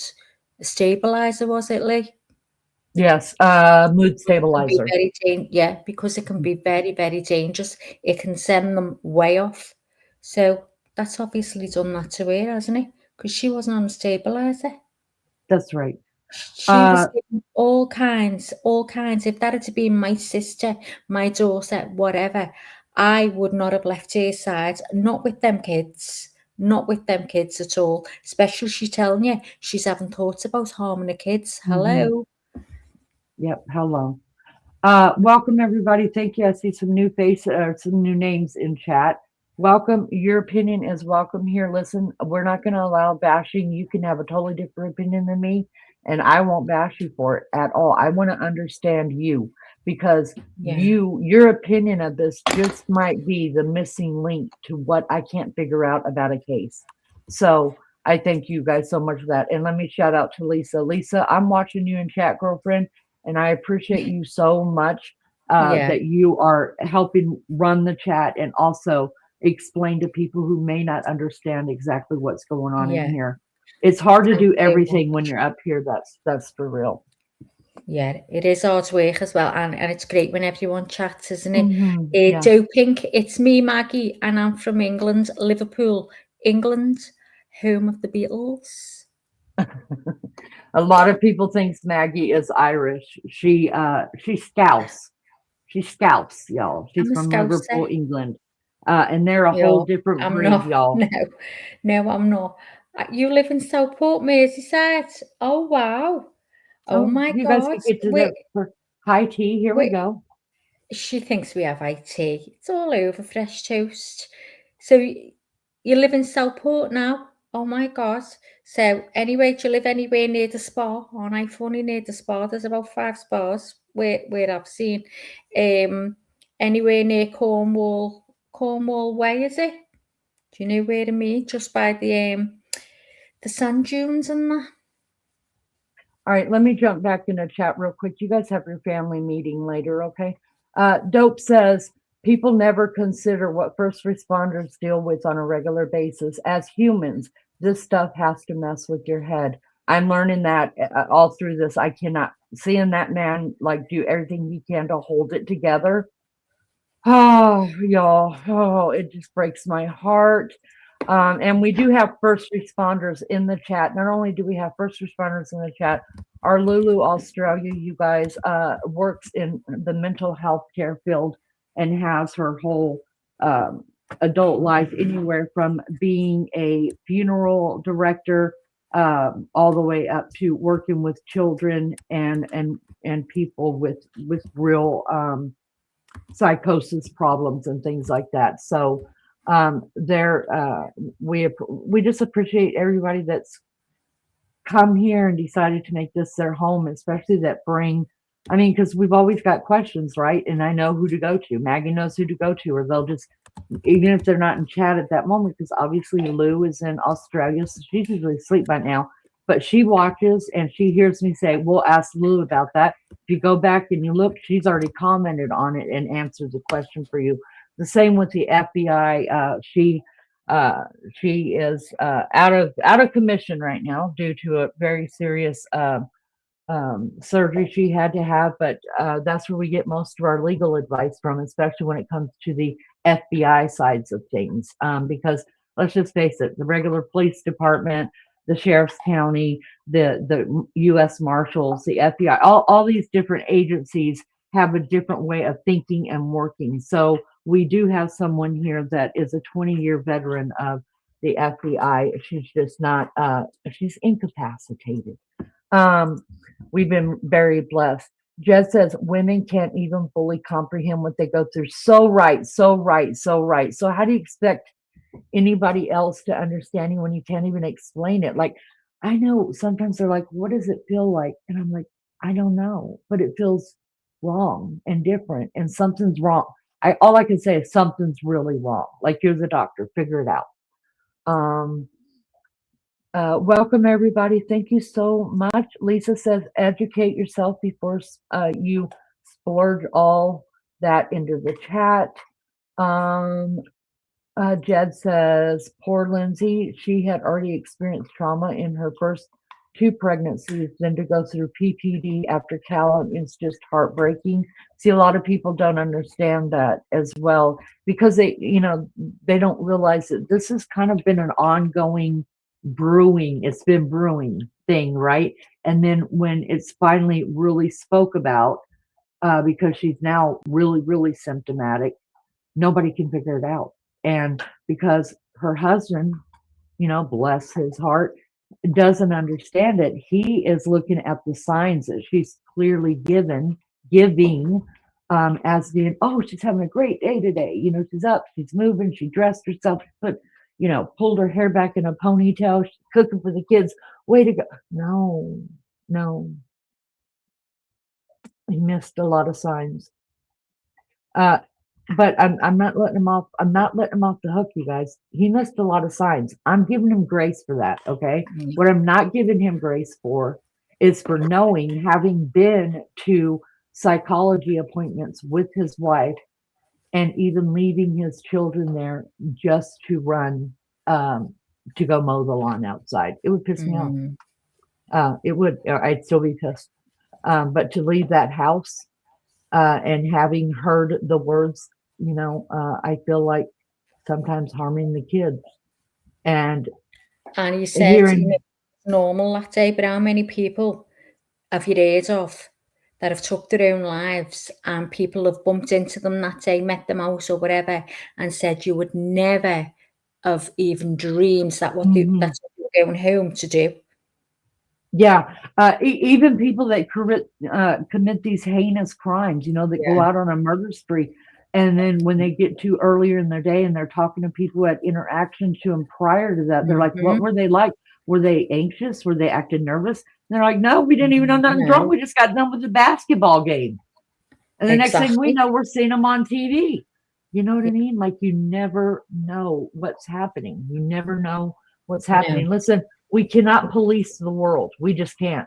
But there's no excuse for not policing your own home. There's no excuse. I don't care how many kids you got in there. There's no excuse for not being able to police your own home. Now, I can see where my husband misses, some of my clues that I'm giving him, like, I'm fucking pissed off with you. I'm like, I'm gonna punch you in the throat. Or I'm just, you know what I mean? Like, if I'm not talking to you, and you're trying to talk to me and I'm giving you short answers, probably just walk away. If you're not going to ask me, do you want to talk about it? Just walk away. And the same thing with him, but the deal, my husband's thing is when he's pissed, one of the side of his lips goes up like just a little bit. It doesn't matter if he's talking about like I just flushed the toilet.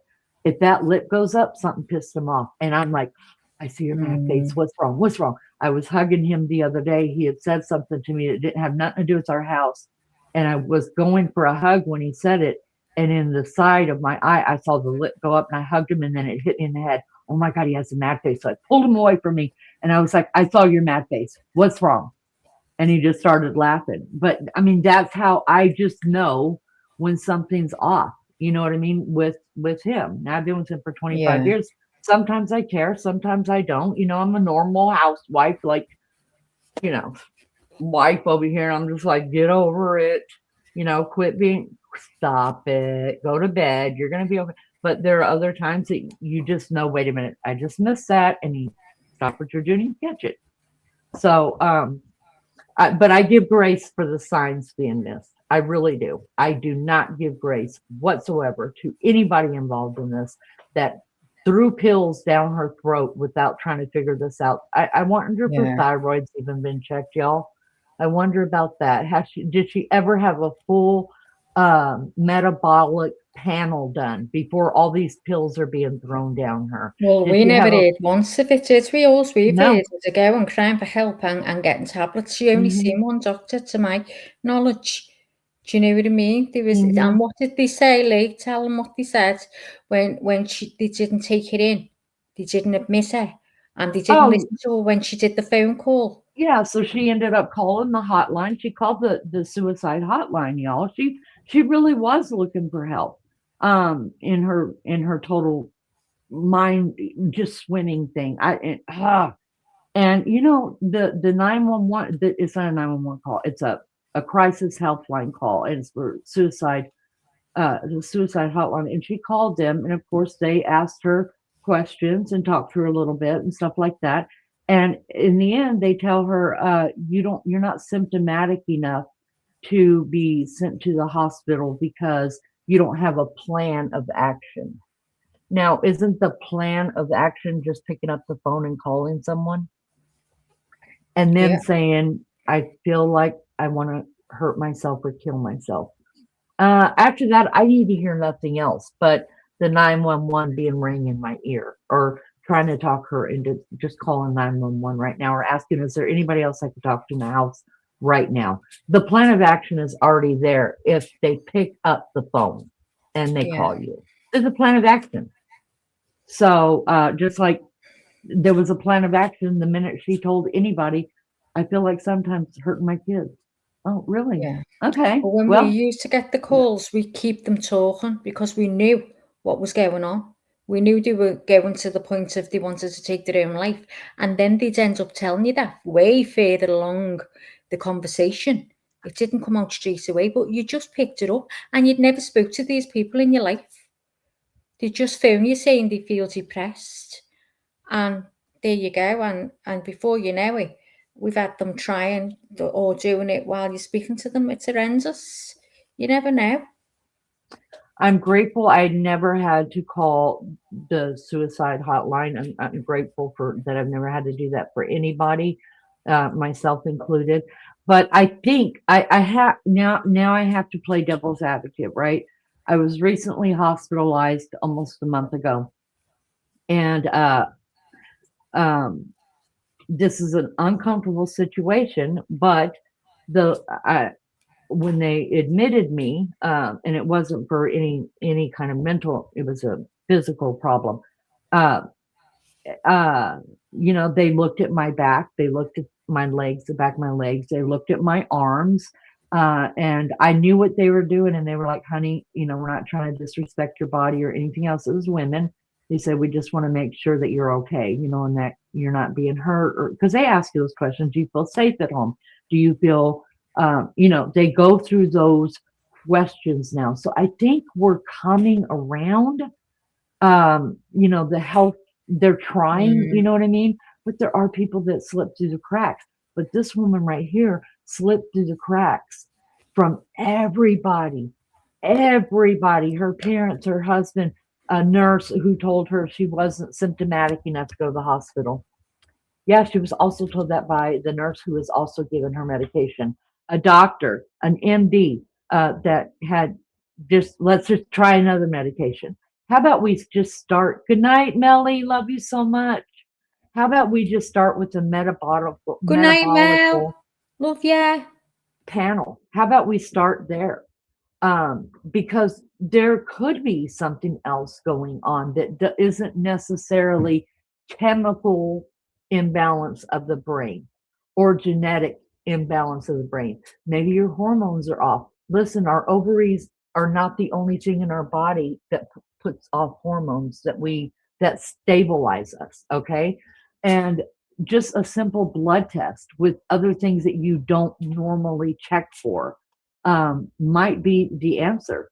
And definitely not more pills, because now you don't even know if you're talking to a pill, a human, or a symptom at that point. You don't, because when you're on that much medication, I don't understand that much medication, but just my research, Maggie and I know some of you are already well educated about it. We had to research it, that when you're on that much medication, that's enough just to throw you into a psycho or a psychosis anyways. And some of the drugs that they put you on, even if it was by itself, was going to put you in a psychotic way. Maggie found that out for us. So I'm saying there is so much to consider in this, where I could play devil's advocate all day long. I'm glad I'm not on that jury. I hold every person in her life responsible that ever heard the word she was wanting to hurt herself or hurt her children. I blame not just her for killing her children. I blame those that heard her say, sometimes I feel like hurting my kids. They may not have wrapped those bands around their throat.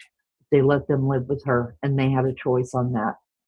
And some people come at me and say, well, you can't take kids out of the home without a court order. Wrong. I would take the kids out of the home and then be like, call the police. And then I'll finally get an ambulance to your wife, and they'll put her butt in the hospital. And then me and you could talk about who's keeping these kids while your wife's getting well. That's what would happen here, because I'm not scared to talk to a police officer. I'm not scared to get my hands dirty or piss off my kid. Listen, you're talking to a mama whose kid got herself into some trouble. She wasn't willing to take my help or anybody else's help. Well, 911, y'all come get her, because she done lost her mind. Did it possibly save her life with somebody else's? Well, I can tell you right now, it did save her life. She's over, I think she's 40 years old now. She's got a baby. She's got a happy, happy life. She's a good kid. But yeah, sometimes you play hardball with your family. And sometimes they're going to call you a bitch, things you didn't think you'd ever hear out of their mouth. And they're going to hate you. But you know what? It's worth the hate to save a life.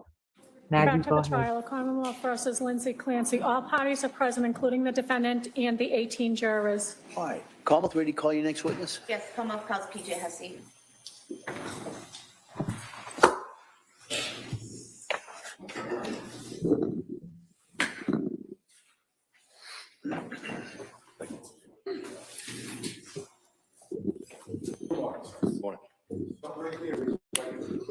Good morning. Do you solemnly swear that the testimony and evidence you shall give to the court and the jury in the manner of coming between the Commonwealth and the defendant shall be the truth, the whole truth, and nothing but the truth? Thank you, sir. You may have a seat. Watch your step, please. All right. Good morning, sir. Good morning. If I may. Yes, please. Thank you. Good morning. Could you please state and spell your name for the record? PJ Hussey, Hussey, And your date of birth? 5/5/1963.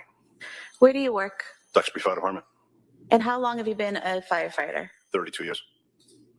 Are you also a paramedic? Yes. What's the difference between an EMT and a paramedic? Paramedic has advanced life-saving skills, intubation, and medicine we can use on the patients. And is there a certain type of training that you have to have as a paramedic? Yes, every 2 years. And to first qualify as a paramedic, what do you have to do? There's a paramedic class that you take, upwards of 2 years. So you take that paramedic class. Is there a test you have to take at the end? A state test, yep. And once you pass that state test and become a paramedic, you have to do continuing education. Is that correct? Yep. And did you take that initial training, pass that initial test, and then pass all subsequent training to be a paramedic? Yes. And how long have you been a paramedic? About 17 years. What is your current role with the Duxbury Fire Department? I'm a captain, which is considered a shift commander. And in January of 2023, were you in that same role? Yes. What does a shift commander do? Oversees the operations of the town as far as firefighting and medical services. How many fire departments, or stations rather, how many stations does Duxbury Fire Department have? Duxbury has 2. And how far apart are they? About 10 minutes apart. And are they staffed differently from Yes. each other? Yeah. And how are they staffed? At the central station, there's a captain and usually 3, and the other station, there's 2, just 2 firefighters. And for Duxbury, are all the firefighters that work for Duxbury Fire Department also paramedics? Not all. We have 2 EMTs. Okay. Yeah. Now, Medics. I'm sorry? The rest are medics. And when you say medics, you're talking about paramedics? Yeah. Sorry. No, it's okay. So directing your attention to January 24th, 2023, were you working that day? Yes. And what shift were you working? My own shift. My group, shift 1. And what is shift 1? It's just we have 4 shifts, and I'm just group 1, shift 1. Is there a certain time that spans? Time of day? No, 24-hour shifts, 8 o'clock in the morning to 8 o'clock the next morning. Okay, so you were working 8 o'clock in the morning on January 24th? Yes. And your shift would end 8 o'clock in the morning on January 25th? Correct. And were you working in that capacity as a shift commander on the 24th? Yes. Now, do you recall a call coming in shortly after 6 p.m. Dispatching you to 47 Summer Street in Duxbury? Yes. And did you respond to that scene? We did. And how many vehicles and personnel responded? My car, the shift commander car, ambulance 1, and engine number 2. And what was the personnel in each of those vehicles? Not names necessarily, but how many people? We put, usually it's 2 in the ambulance, but because of the severity of the call when it first came in, we put 3 people in the ambulance, a driver plus 2 medics in the ambulance, and then 2 firefighter medics in the engine from the other station. Okay, so that would be 6 people in total? 6 total. Okay. Yeah. And did you have anyone from the second station respond initially? They all came. We all came at the same time. We all got dispatched at the same time. So would that have been 6 people total from both stations or 6 people from the central station? 6 people total from both. And when you arrived on scene, what did you see upon arrival? There's a couple of police cruisers that were there already. Just beat us in, and then we had to go up back to where the patient was located. And when you refer to the patient that was out back, was that Lindsay Clancy? Yes. And did you head to the backyard? Yes. And did you see her on the ground? I did. And were you personally treating her, or was it the other paramedics that The were other doing it? paramedics were treating her. Okay. Yep. And what were you doing? Just supervising the call, just make sure things are handled appropriately as a shift commander.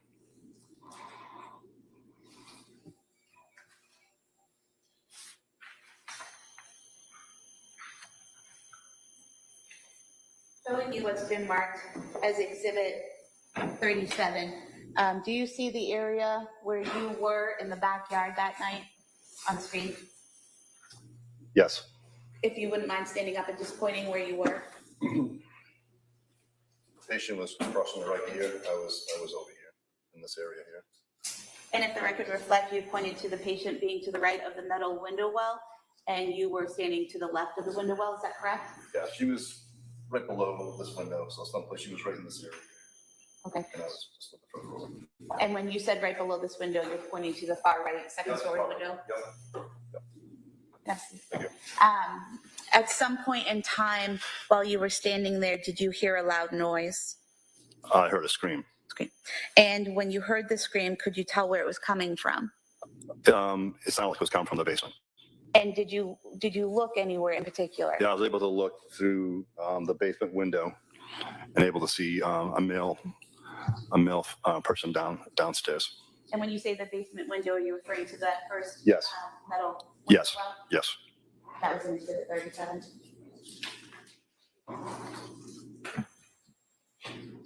Just showing you, again on the screen here, what's been marked as Exhibit 50, this window here on the right, does that fairly represent the window that you looked through and could see down into that Yes. basement office? Yeah. And was the light on in the basement office when you A looked in? light was on, yes. And what did you see when you looked in the window? After I heard the scream, I saw a older male gentleman, now knowing it was Patrick Clancy, unwrapping something from a child's head. And when you saw the male unwrapping something, can you demonstrate the motion that they were doing? Yeah, the child was on the ground. The head was towards the window, so the head was towards the back of the house, and he picked the child up, and he was in a circular motion, taking something off the head, around the neck. And could you see the child's face? Yes. And what observations did you make of the child's face? The head was blue. And did you later learn that child was Dawson Clancy? Yes. At that point, what did you do? Because of the severity of Miss Clancy on the ground, and now we have another patient, I put a all call in, which is a recall of Duxbury personnel, all Duxbury personnel, if they're available, to come back to the town to help out. For one, I need help on the scene, and I also need help in the town to cover the town while I'm busy at this scene. And I also requested a mutual aid ambulance to respond to the scene. Because at that time, there was only one ambulance that was responsible. One ambulance for Miss Clancy, yes, and then I called another. Seeing the next patient, I called another ambulance in. Okay, and what is mutual aid? Mutual aid is a shared system that all the towns use. That if we get busy or busy with calls, we have to call help in from surrounding towns to give us a hand, whether it be fire related or medical related. Does Duxbury only have one ambulance? We have three. But you only had one staff that night? Yes. Okay, so you call in for an additional ambulance. At some point in time, do you learn that there are two other patients, Yes. Cora Clancy and Callan Clancy? Yes. At that point in time, do you have to do anything to call in more assistance? Well, the recall for Duxbury personnel was already put in, so I called two more ambulances at that point. And the scene that night, discovering another victim, was that a chaotic scene? It turned very chaotic very quickly. Okay. Yeah. And was it a situation where people would start treating a patient, but then have to move on to something else and someone would take over? Sort of. I had four, so I had myself as a shift commander. I had an EMT with me, but there's also four paramedics. So the way it ended up working, all the initial paramedics were with Miss Clancy in the beginning. And then when we found the other patients, we left a paramedic with Miss Clancy, a paramedic with Dawson, and then the two paramedics were with the two other kids in the other room. And did someone eventually also have to be with Patrick Clancy? Eventually, yes. Yeah, but at the time, there was nobody with him in the beginning. I have nothing further. Thank you. Okay. All right, counsel? No questions. Thank you, sir. All right. Thank you, sir. Thank you.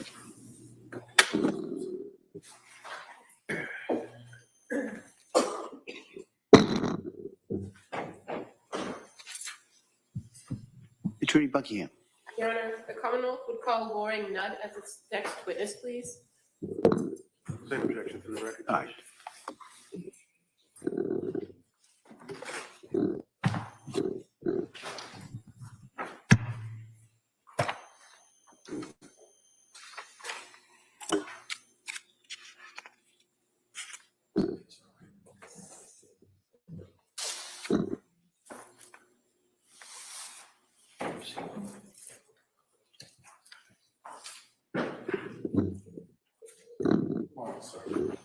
Stop right there, raise your right hand for the clerk, please. Good morning. Do you solemnly swear that the testimony in the evidence you should give to the court and the jury will bear no funny between the Commonwealth and the defendant shall be the truth and the truth and nothing but the truth, so help you God?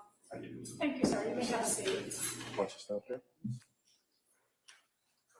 All right, good morning, sir. Good morning. May I inquire? Yes, please, counsel. Thank you. Good morning. Good morning. Could you please tell the jurors your first and last name? My first name is Loring, Loring. My last name is Nudd, Nudd. And do you have a nickname that you go by? I do. What's that? Everybody knows me as Chuck. Chuck. Do you work, sir? I do. What do you do for work? So I'm a firefighter EMT with the Duxbury Fire Department. I was at that time. I am now retired. Okay, so when did you retire? So I retired a year ago. A year ago? Mm-hmm. And so how long had you been working with Duxbury Fire before your retirement? A little over 30 years. 30. And can you explain what your role was as a Duxbury firefighter? So if I was an EMT, which 80% of our calls are probably that related. So I would assist a paramedic, or I would drive the ambulance, or whatever was necessary at the time. And then we were also did fire suppression, and we were all trained in that and went to the academy and all that. Okay, and can you tell us what the difference is between an EMT and a paramedic? So a paramedic requires another year or two of training, and they're able to prescribe meds. I mean, not prescribe meds, excuse me. Give meds that they have according to what they need to do. They can also read the monitor that shows rhythms in the heart and what have you. Is it fair to say that as an EMT, you're trained in basic life-saving techniques, Correct. While a paramedic is advanced life-saving techniques? Correct. And so at Duxbury Fire Department, is it also fair to say that each and every firefighter has that dual role of either being an EMT, a paramedic, and a firefighter? Yes, some are. There might be one EMT, just a basic, where most of them are the medics but we're all firefighters too. Okay. And in the town of Duxbury, does the town itself have its own ambulances? Yes. In addition to the fire engines? Yes. And there's also ladder trucks, correct? Correct. Now, when you were working as a Duxbury firefighter, what was the schedule? How did you work your shifts? So we worked 24-hour shifts. And then how many days on and how many days off? So we'd have 1 day on, 1 day off, 1 day on, and 5 off. And a 24-hour shift, when did it start and end? It was 8 o'clock in the morning to 8 o'clock the next morning. So if I direct your attention to January 24th of 2023, you were still working for the Duxbury Fire Department then, correct? Correct. And were you on a 24-hour shift that day? I was. At some point during the day, were you given kind of what your assignment was for that shift? Yes. What was your assignment? So that day, I mean, we all kind of float around a little bit, but we had a newer member that had made progress. He was an EMT and then made it to paramedic. So I was kind of what they called the backup guy. So I would do whatever fill-in needed to be done, and I would assist with them if necessary. Okay, and so were you kind of assigned to the ambulance at the central station as that backup person? I was. And the person that you identified was kind of the newer employee. What was his name? Paramedic Doherty. And that would be Daniel Doherty? Daniel Doherty, yeah. And who was the other Duxbury firefighter that was assigned to the ambulance that shift? It would have been paramedic Kevin Heath. So at approximately 6 o'clock or just after 6 p.m., were you advised of a dispatch to a residence in the town of Duxbury? Yes. And where was that dispatch going to take you? So it was going to take us to Summer Street. And so you and firefighter Heath and firefighter Doherty, you all get in the ambulance? Correct. And do you go to 47 Summer Street? We do. Who was in the ambulance? Who was assigned as kind of the driver and the tech? So at that time, because we had heard, what kind of call we had an idea of what call we were going to. The two medics sat up front and were able to converse while I sat in the back, and again was that backup guy, more or less. Okay. And as far as the nature of the call that you believed you were coming into, is it fair to say that the initial call had to deal with a female that had gone out the window, possibly a suicide? Yeah, as I remember, it was a second floor fall. At the time that you were dispatched to that location, did you know that there was any pediatric patients or children involved? No.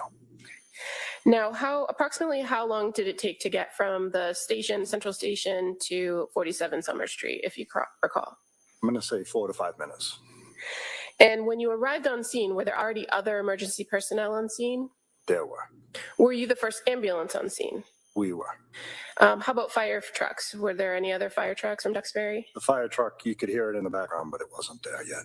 So is it fair to say that there were some Duxbury police cruisers that had arrived just ahead of you? Correct. Where did you go with the ambulance when you got to that address of 47 Summer Street? So as we were pulling up, I could hear the two guys up front say, the cruisers are in the way of the driveway. So I said, okay, you guys take the call, meaning get out of the car and get out of the truck and get started, and I'll take care of the truck. Okay, and so when you come to the address, are you able to at least pull into the driveway at some point? Not at that point. Because I was in the back, I switched to the driver's seat. And at that time, I saw an officer coming and he was getting ready to move the vehicle that was in our way so that I could back in. And so were you able to then back the ambulance into the driveway? I was. And were there other vehicles that were not emergency personnel vehicles in the driveway? There might have been some of their vehicles, but there might have been, but I don't really. I had enough room to put my vehicle there, and that's all that mattered. Okay, so when you backed the ambulance in, Firefighter Heath and Firefighter Doherty, what did they do? They had already jumped out. Grabbed the gear, and taken off for the back of the house. Once you got the ambulance secured in the driveway, what did you do? So, assuming that they were going to need a stretcher, I started pulling a stretcher out of the back of the ambulance. And again, you said you backed the ambulance in? Correct. As you were pulling the stretcher out of the back of the ambulance, did you observe somebody coming from the house? Yes. What did you see? One of the police officers was carrying a child. And so what did you do when you saw him carrying the child out of the house? So at that point, the stretcher was almost out of the vehicle, and I said, over here, and he placed him on the stretcher. Were you able to make observations of the child as he's being placed on the stretcher? I was. What did he look like? So his face was blue. He had marks around his neck, and his body was pale. And so once the officer, or first off, was the officer somebody you knew from Duxbury? Correct. It was Officer Homestead. Okay. And once the child was placed on the stretcher, what did you do after you made that initial observations of him? So we rolled it right inside so we could start doing CPR. Now, as an EMT, what is the first thing you generally do when you're observing a patient or assessing a patient? So you always look for response and you go for airway. Okay. And fair to say there's kind of what they call the ABCs? Correct. Can you tell the jurors what that means? So it's airway, breathing, circulation. Okay. And in this circumstance, were you able to observe the child breathing on his own? No. How about, were you able to secure an airway for him? Not at that time. We were still doing the preliminary. And how about circulation or pulse or cardiac activity? Were you able to determine any of that upon your initial assessment of him? At that point, no. Now, after you are in the back of the ambulance, do other EMTs or other paramedics come and assist you with this child? Yes. So when the patient was getting rolled in, I also yelled out to my captain, hoping that he was going to hear me, that I needed a medic in my truck because I needed him to know that there was someone in my truck. Okay. And I'm assuming someone heard me, and they then directed a medic to my truck once one appeared. Okay. And so the medic that came to the truck, was that Keith Nettie? Yes. And that was not the original person who went to the scene with you in the ambulance, was it? Correct. Okay. And what happened when you had the child in the back of the ambulance? What did you guys do to try to tend to him? So we were doing CPR, and then there was he wanted to check the monitor. So we we got the monitor out. And with the monitor, what was the monitor supposed to be looking for? Heart rhythm. Okay. And so do you have to kind of hook that up to the patient in order to assess whether there's any activity? Correct. And those monitors that you have in your equipment, do they do anything more than just check for heart rate?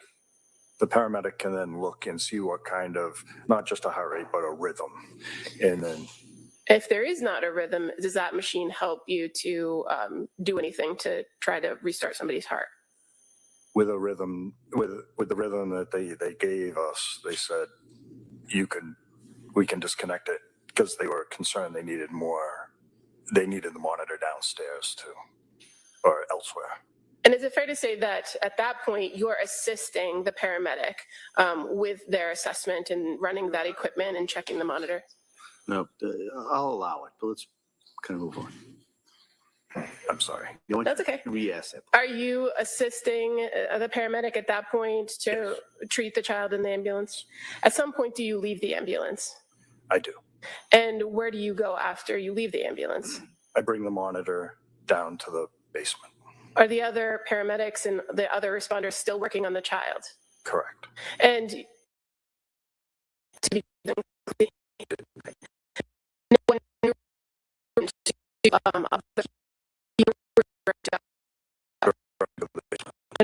basement. Because my they said they needed equipment in the basement.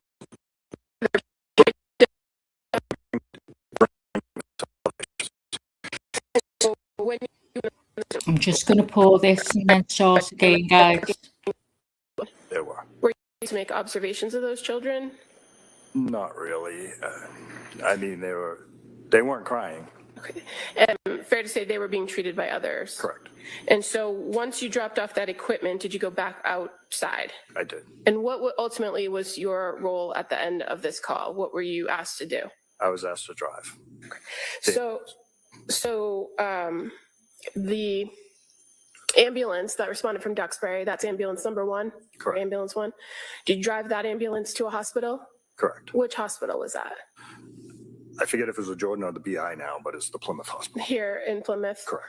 And that was with Dawson Clancy in the back, correct? Correct. No further questions. Thank you. All right. Thank you. Attorney Reddington? No questions. Enjoy your retirement.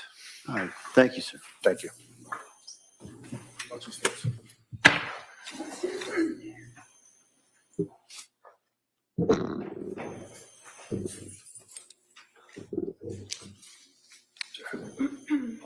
Attorney Buckingham? Thank you. The Commonwealth will call Keith Petty as its next witness, please. Same objection, Your Honor. Okay.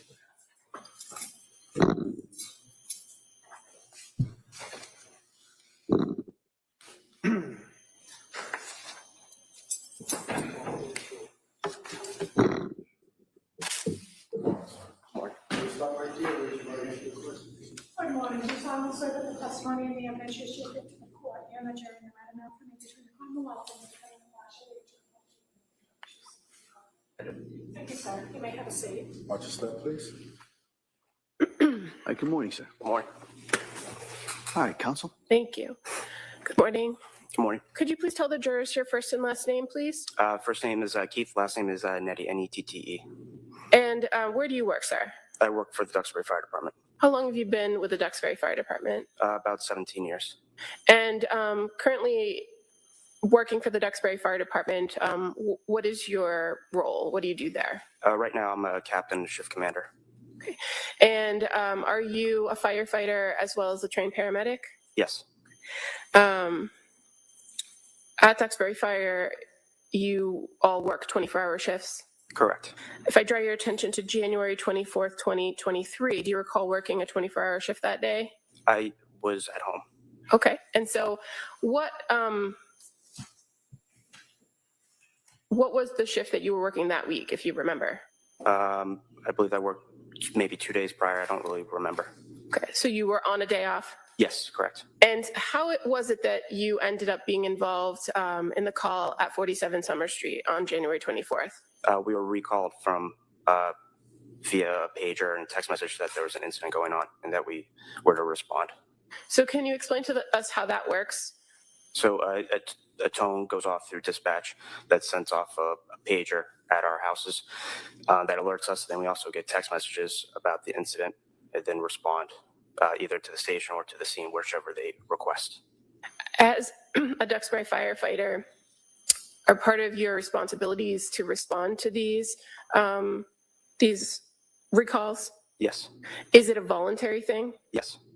So if you were indisposed or unavailable when a call went out, a tone went out, would you be expected to respond to the scene? No.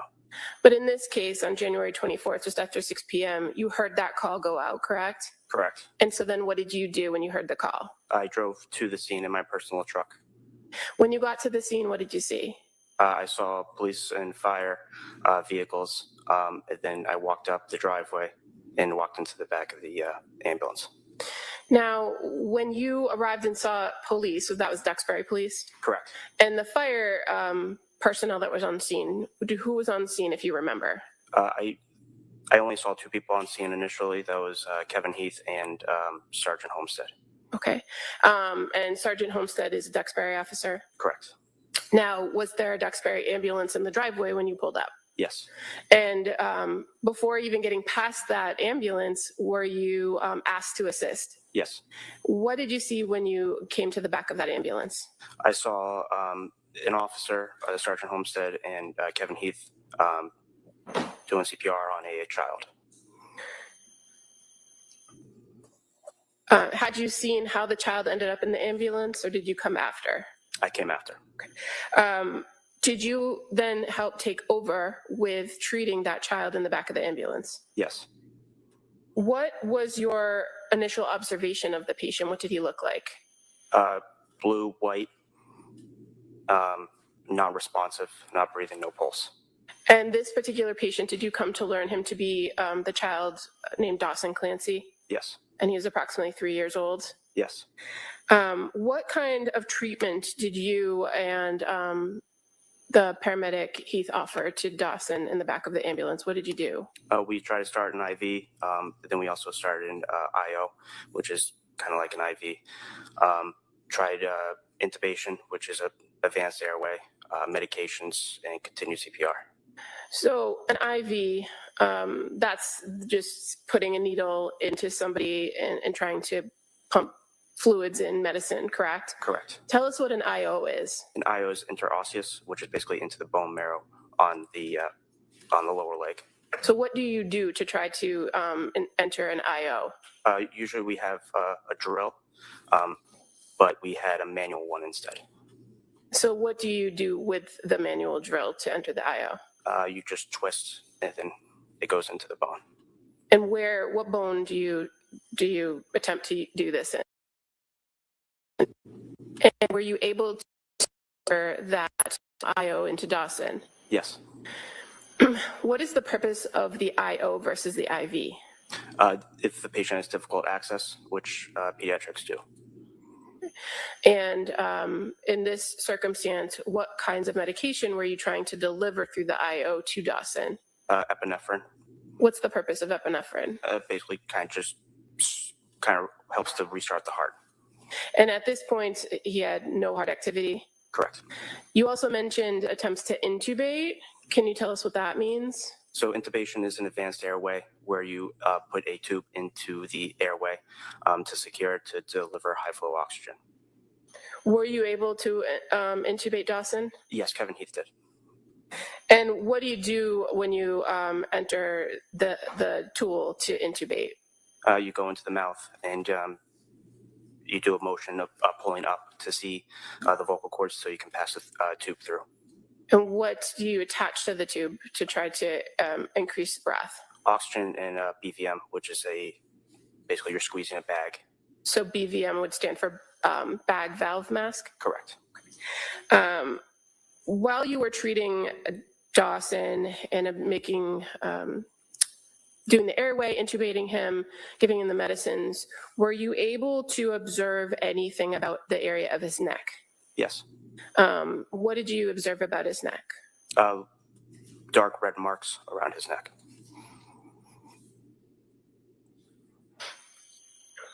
Now, all of this is happening while you are in the back of the ambulance with firefighter Heath, correct? Correct. And do you recall another Duxbury officer being present, Dan Doherty?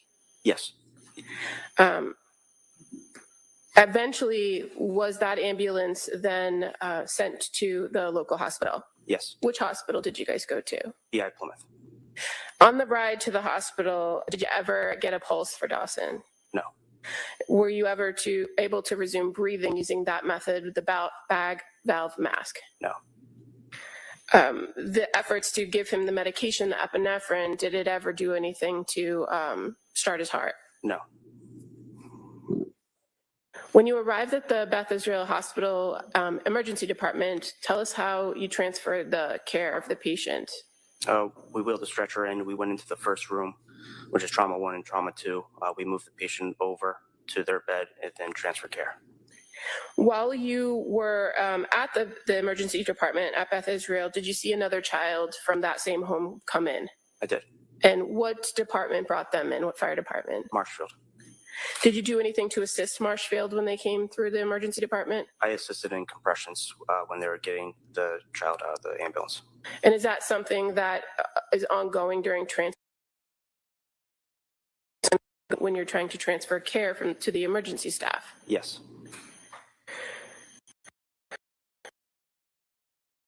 Being the father of the children at the emergency department that evening when you were there? And you came in and pediatric Clancy? Correct.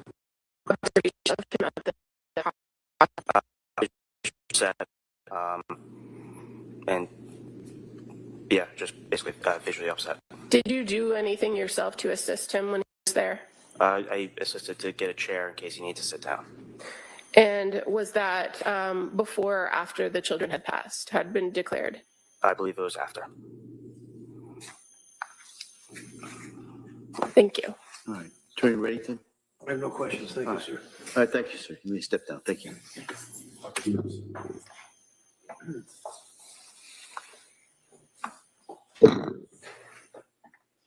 The Commonwealth would call Patrick Dwyer as its next witness. Same objection for the record. Okay.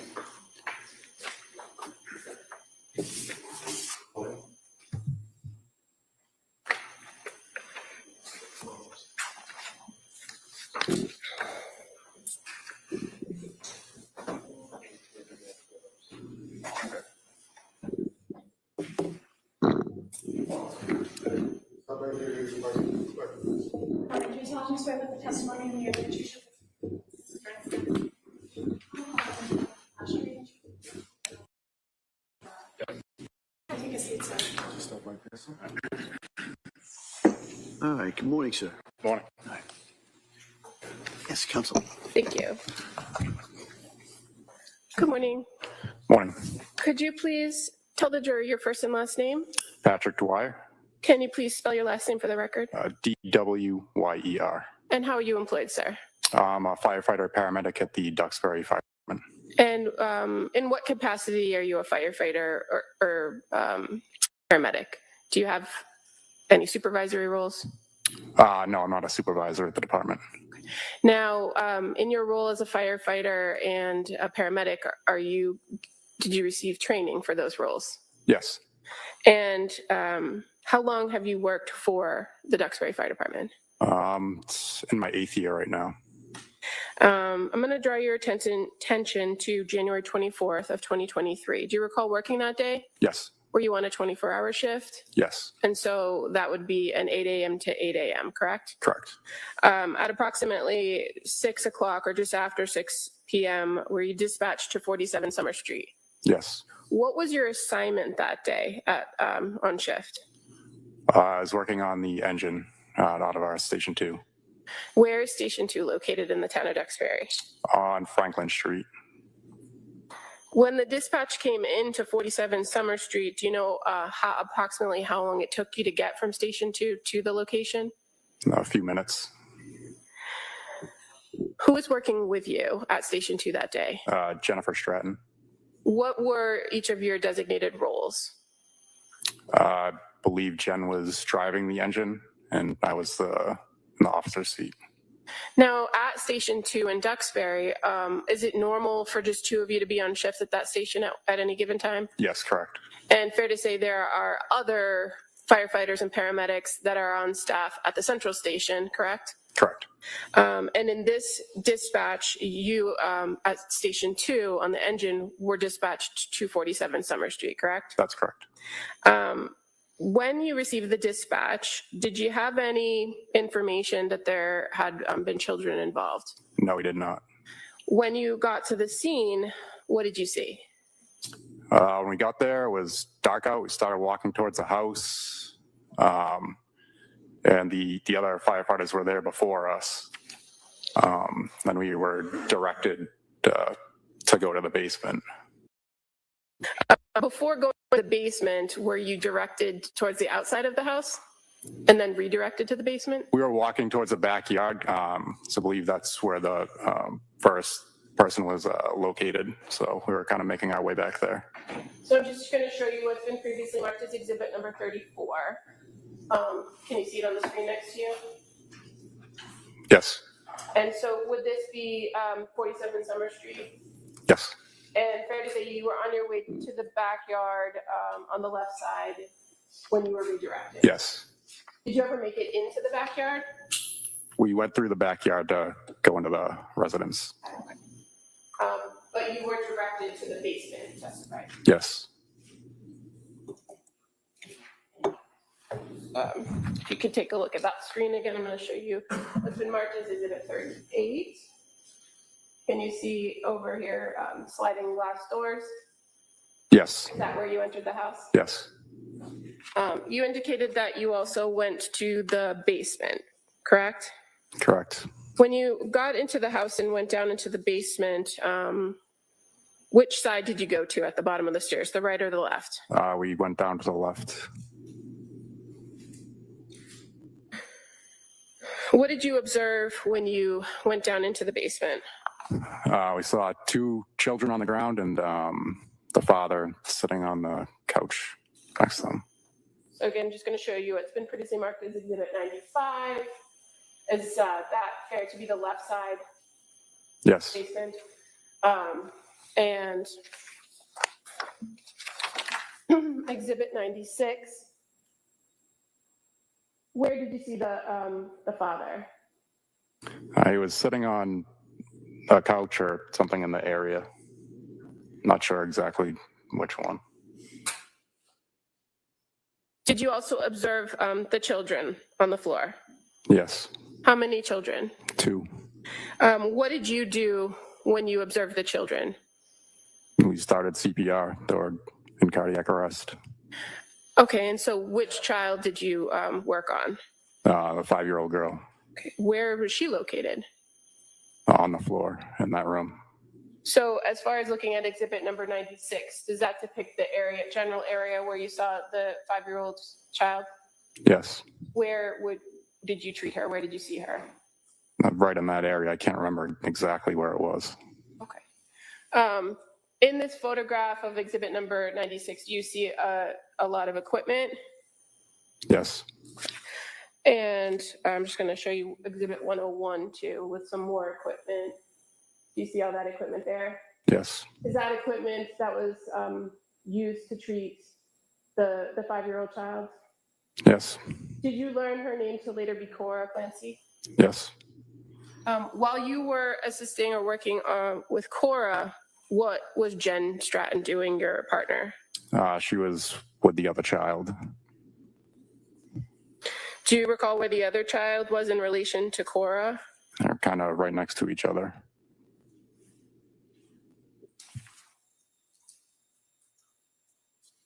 So again, showing you exhibit number 96, if you look to the middle of the photograph, there's a red spot on the floor.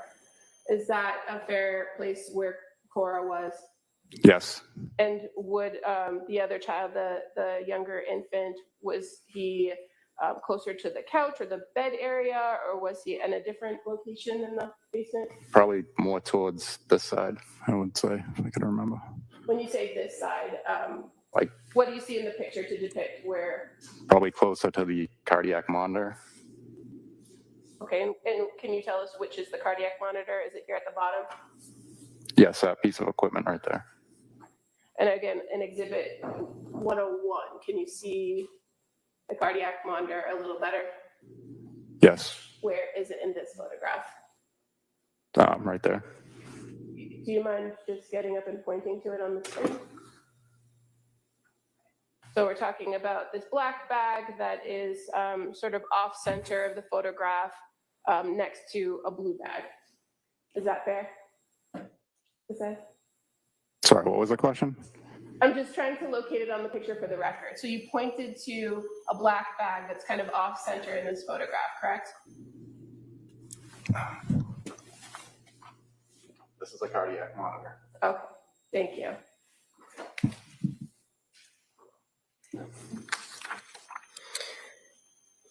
When you started to treat Cora, what were your observations of her when you came upon her? I noticed she kind of looked like she had some burst blood vessels around her eyes. Did you make any observations of the color of her skin? It was kind of pale, bluish. When you approach the patient, what's the first thing that you do to assess them? I check for breathing, check for a pulse. Did she have a pulse? No, Was she breathing? no. And when you're doing those things, are you able to make observations of the area around their face, like their nose and their mouth? Yes. In this circumstance with Cora, did you notice anything around her mouth? Around her mouth? Not that I can recall.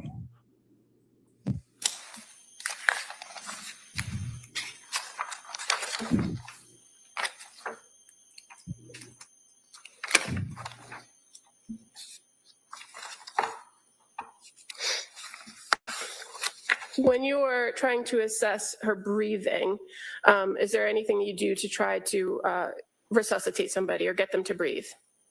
Yes, we would use a bag valve mask to help them breathe. Did you do that for Cora? Eventually, when we got the equipment down there, yes. And were you able to use that device and get her to breathe on her own? No. And while you're utilizing that bag valve mask, fair to say you're in close contact and making observations of the patient's face and mouth, correct? Yes. And you indicated that you're not sure if you recalled seeing anything around her mouth? Nothing particularly that I can think of. Okay, if I may approach. Yeah.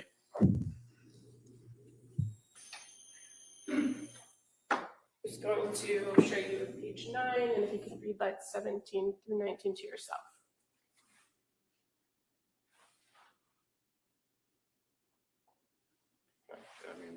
Does that refresh your memory? Yes. What did you observe in or around Cora's mouth? That she did have some blood in her mouth. Did eventually other emergency staff come down and help you with rendering aid on Cora? Yes. And fair to say, one of the things that you do is maintain compressions and CPR. Yes. And can you do that by yourself, or do you often have to have somebody help? No, we usually have multiple people working. And in this circumstance, with the treatment of Cora, other people came in and helped you with those things? Yes. Were you eventually able to prepare her to leave the basement area? Yes, once we get more first responders down there. And fair to say there was first responders from other departments that came and helped prepare to bring Cora out of the basement, correct? Yes. Do you recall how she left the basement? We took her out of the basement on a backboard up the bulkhead stairs. And the firefighters that were assisting putting her on the backboard, do you remember where they were from, what town? Marshfield. When Cora was placed into an ambulance, do you remember what ambulance she was placed into? Marshfield ambulance. Did you continue to help assist them when she was put in the ambulance? Yes, I went to the hospital with them. And do you remember who the firefighters were that were from Marshfield that were helping you? Yes, Andrew Wilkins, Ryan Henry, and Kerry Carver. And fair to say Andrew and Ryan were in the back of the ambulance with you, correct? Yes. And Kerry was driving? I believe she was in the back also. Okay. At some point, somebody hopped in the front seat and drove. Yes. And when you got to the hospital, which hospital did you transport to? Beth Israel, Plymouth. Were efforts continued to be made in that transport from Duxbury to Beth Israel and Plymouth? Yes. While inside of the ambulance, did you try to use one of those cardiac machines to shock or defibrillate Cora? Yes. Was there any result for that? We shocked once, but did not regain pulses. And when you got to the hospital, did you transfer care to the emergency staff at Beth Israel? Yes. And did you do anything further on the care and treatment of Cora? Not once we transferred care, no.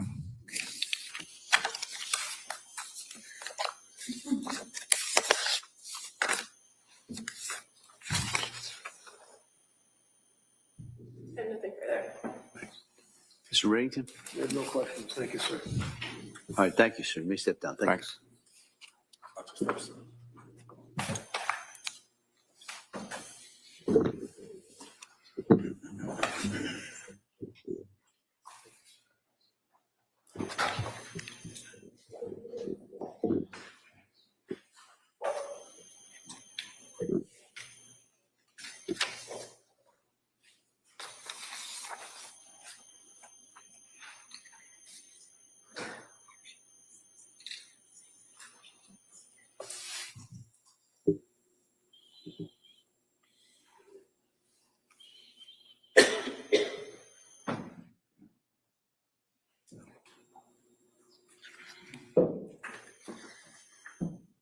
Attorney Sprague? Commonwealth calls Jennifer Stratton.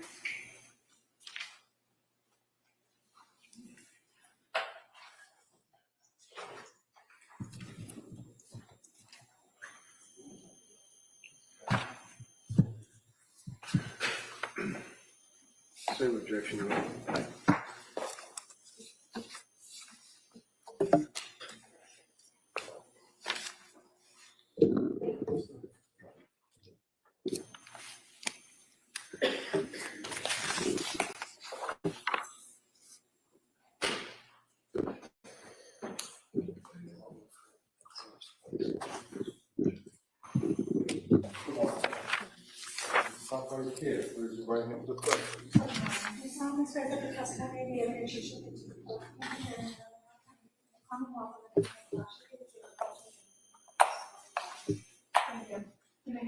Why don't you stop right there, please?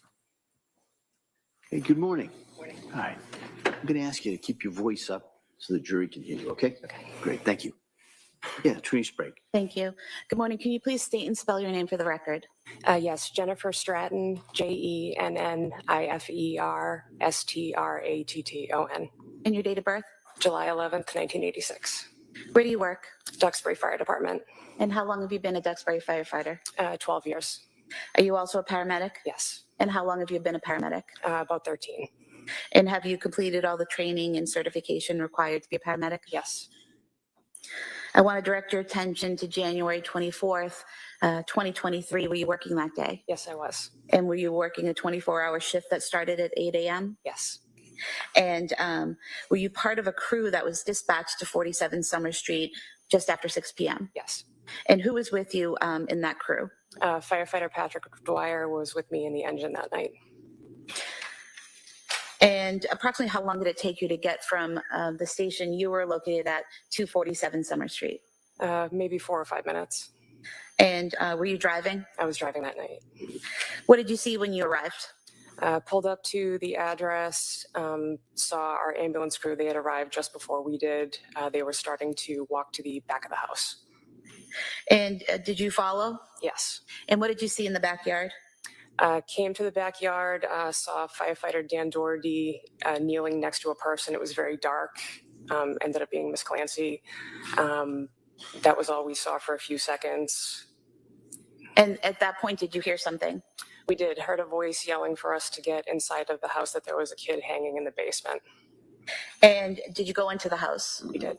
And what entrance did you go in? Through the slider doors in the rear. And did that lead you into the kitchen? Yes. And then did you proceed to the basement? Yes. When you got down to the basement, down the basement stairs, would it be accurate to state that you can either go right or left? Yes, Which direction did you go? we took a left. And what did you see when you went left? We took a left and we saw Callan and Cora face up on the ground. And when you saw them, what did you do? I immediately jumped on the radio to ask for 2 additional ambulances, that we needed more help. And Patrick ran to Cora and I went to Callan. And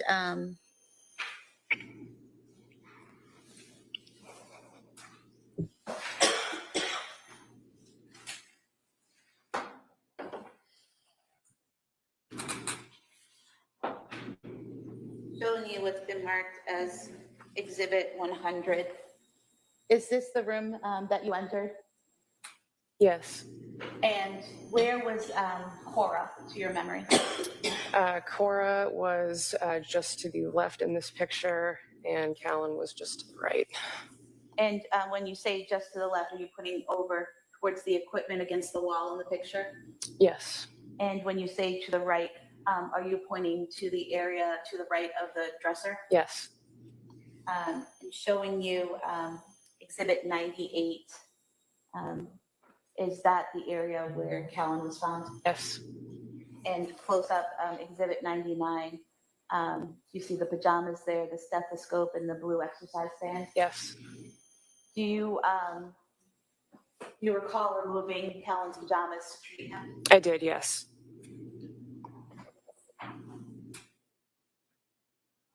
So when you went over to Callan, you remove his clothing. What do you do after that? I didn't remove his entire onesie right away.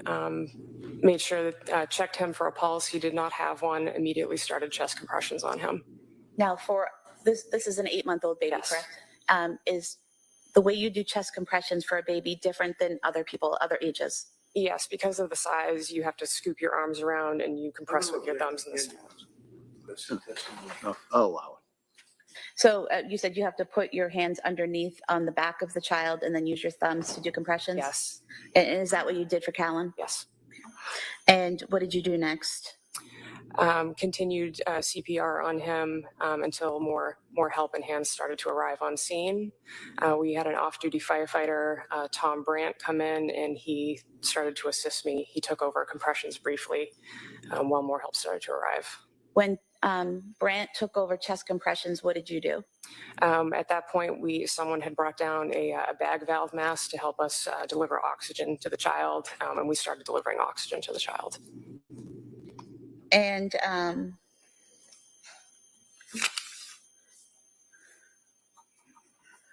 at some point, did you remove the pajamas completely? Yes. And when you removed the pajamas completely, was that so someone could attempt to get IO access through the baby's legs? And was that successful? That was not successful, no. Is that difficult to do with a child that age? It's a little more difficult. It's a less frequent practice skill, but. Were multiple attempts made to get the IV and access into the bone in Callan's leg? I attempted once, and another provider attempted a second time. I don't remember who that was.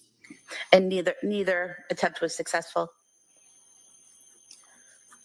What did you do next? Sorry, I didn't get it. Oh, what was your answer? For which I'm sorry. Was either attempt successful? No. What did you do next? Eventually, Kingston Fire arrived on scene to provide the ambulance for transport for Callan. I don't know how long we were in the basement for, but we did make the decision eventually it was time to get moving to the truck and start going to the hospital. While you were working on Callan, did you notice any injuries on him? Yes, he had deep strangulation marks around the entire circumference of his neck. And throughout the entire time that you're in the basement, are chest compressions being done and you're trying to assist him with breathing? Yes. Did he, in the home, ever gain a pulse or the ability to breathe? No, he did not. Was he eventually taken to the ambulance? Yes. And how was he removed from the basement and brought to the ambulance? I scooped him up in my arms and carried him outside to the truck. And did you go with him in that transport to the hospital? Yes. And at any point in time, did he regain the ability to breathe or heartbeat during that transport? No, he did not. Was care transferred to medical staff at Beth Israel Deaconess Plymouth? Yes, they were. Nothing further, thank you. Mr. Reddington? You may step down. Thank you.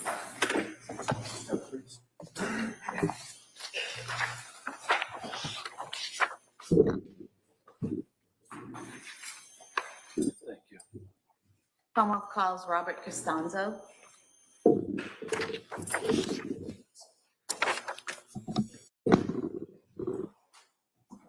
We first assign back, please. Sure, yeah.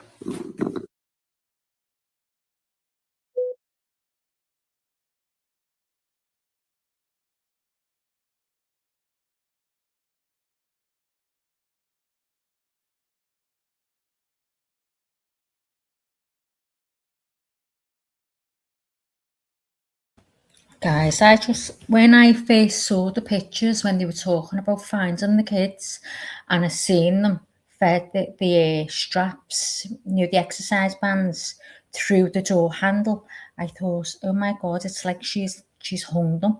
Do you know what I mean? And I know they haven't got a drop, but as she tied them dead tight, as she put them through there and then, really pulled them, because they don't usually.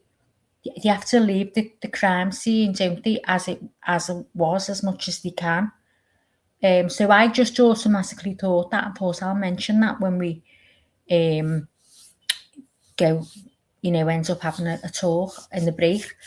But when she said then she saw him hanging, or her hanging, I thought she'd be made to explain that. Hanging, because it's different than what everyone else said.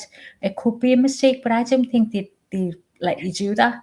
They'd have to ask if she did see them hanging, or was that just a mistake? What do you think, Leanie? Well, I was really confused during Patrick's testimony because they asked how Cora's body and Callan's body was, and he said they were both face down. Right. And then they asked him, then we found out that Dawson was first, and that they asked, was his body in the same position laying down, on his stomach? And he said he was the way that I found him, or something like that. He didn't say he was on his stomach or on his back. And so I thought that was weird. I was like, well, was he just curled up in the corner or thrown somewhere? That's what I thought. And then when she just said, they got the call down that there was someone hanging upstairs or in the basement. Now that kind of makes sense to me. But remember, Patrick is the one that untied all of the things from them, So I mean, and then when one of the other medics asked how the bodies were laying, when that medic saw Dawson, he was on the ground on his back. So I mean, I'm just thinking he wouldn't have, or the medics wouldn't have put them through the handles, would they? They wouldn't have done that. No, I mean, that's probably exactly what happened, but I never even thought about that. It's just when I seen the picture. Can you remember the picture now? I'm gonna go back and pull up the picture because I didn't understand why they was hanging through the door like that. Luxury, let me just say this to you. There is cross-examination on some of them, but most of the people who, the first responders and the police and stuff like that, there's the defense finds no reason to cross them because it has nothing to do with whether or not she was overly medicated, or if this was done by malice. They're just giving their opinion, or not their opinion, their witness on what they had seen. Please state and spell your name for the record. I think that's what it is. Robert Costanzo, Costanzo. And your date of birth, please. 4/24/1985. Where do you work? Pembroke Fire Department. And how long have you been a Pembroke firefighter? I've been there since 2011. And are you also a paramedic? I am. How long have you been a paramedic? I've been with Pembroke since 2011, and I started in EMS in 2006. And have you done all the training and certification required to be a paramedic? Yes. I want to direct your attention to January 24th, 2023. Were you working that day? Yes, I was. And were you working an overtime shift that day? Yes. What was your role on that shift? I was assigned to the ambulance. And at some point after 6 p.m. that day, was there a call put out by Duxbury Fire Department for mutual aid? Yes. And being members of the Pembroke Fire Department, did you respond to that request for mutual aid? Yes, we did. Who responded? It was me and my partner. Who was your partner? Dan Smith. And did you go in an ambulance or some type of engine? An ambulance. And did you respond to the area of 47 Summer Street? Yes, we did. And approximately how long did it take you to get there? Between 5 and 8 minutes. When you arrived, what did you see?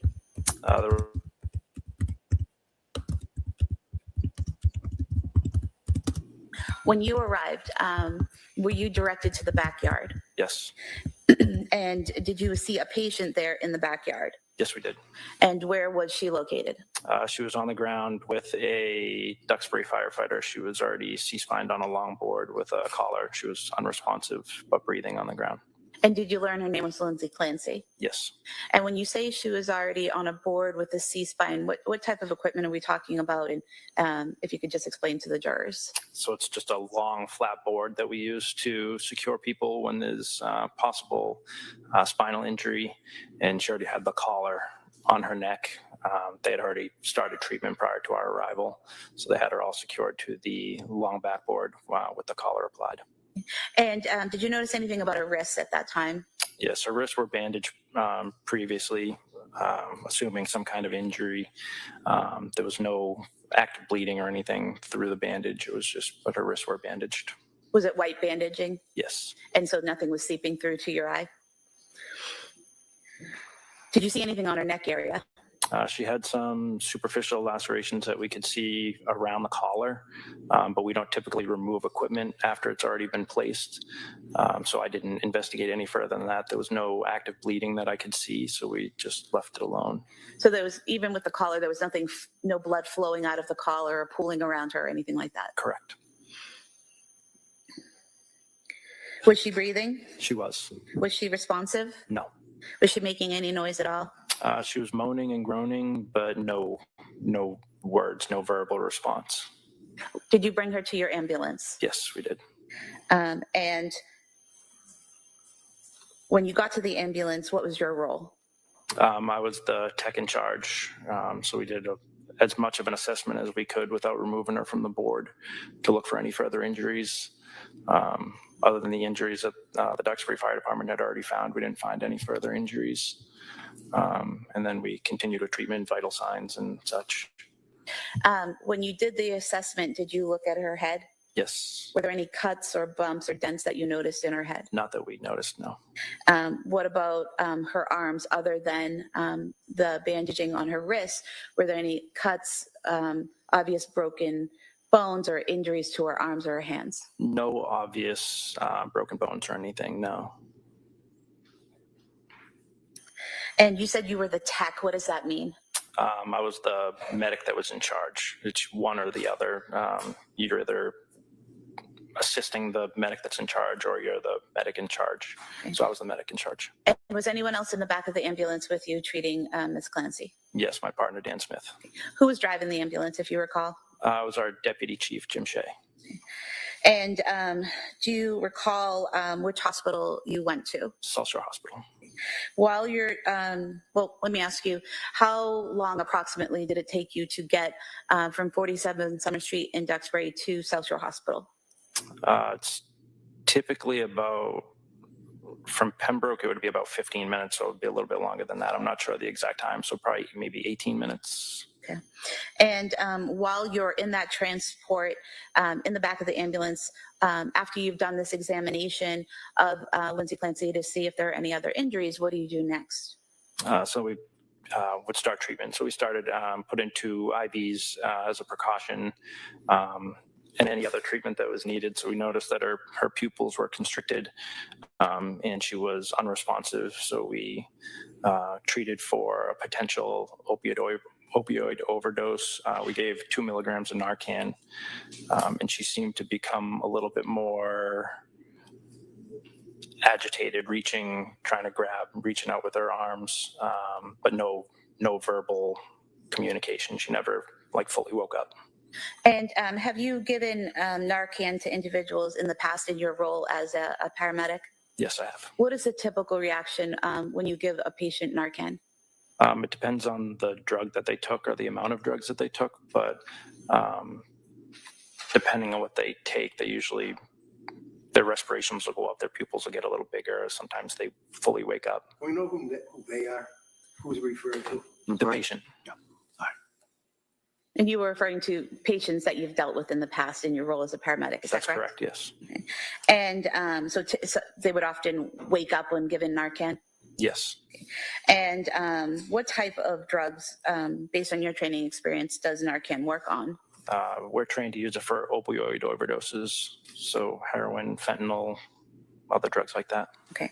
And does Narcan typically work on benzodiazepine? We are not trained to use it for anything other than opioids. Okay. And when you gave Lindsay Clancy the Narcan, she did not wake up, correct? No. Did you provide any other care to Lindsay Clancy on the way to the hospital? Just continued to monitor her vitals and make sure there was no decline.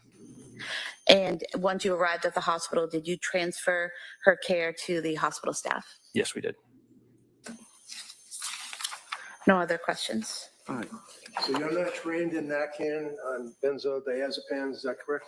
Yeah, we don't give it for benzodiazepines. And in any event, when you gave Narcan to the body that was laying on the ground, and she had already been wrapped up on her wrist, right? That's correct. Already been wrapped up, had the thing on the neck to prevent the head from moving, right? That's correct.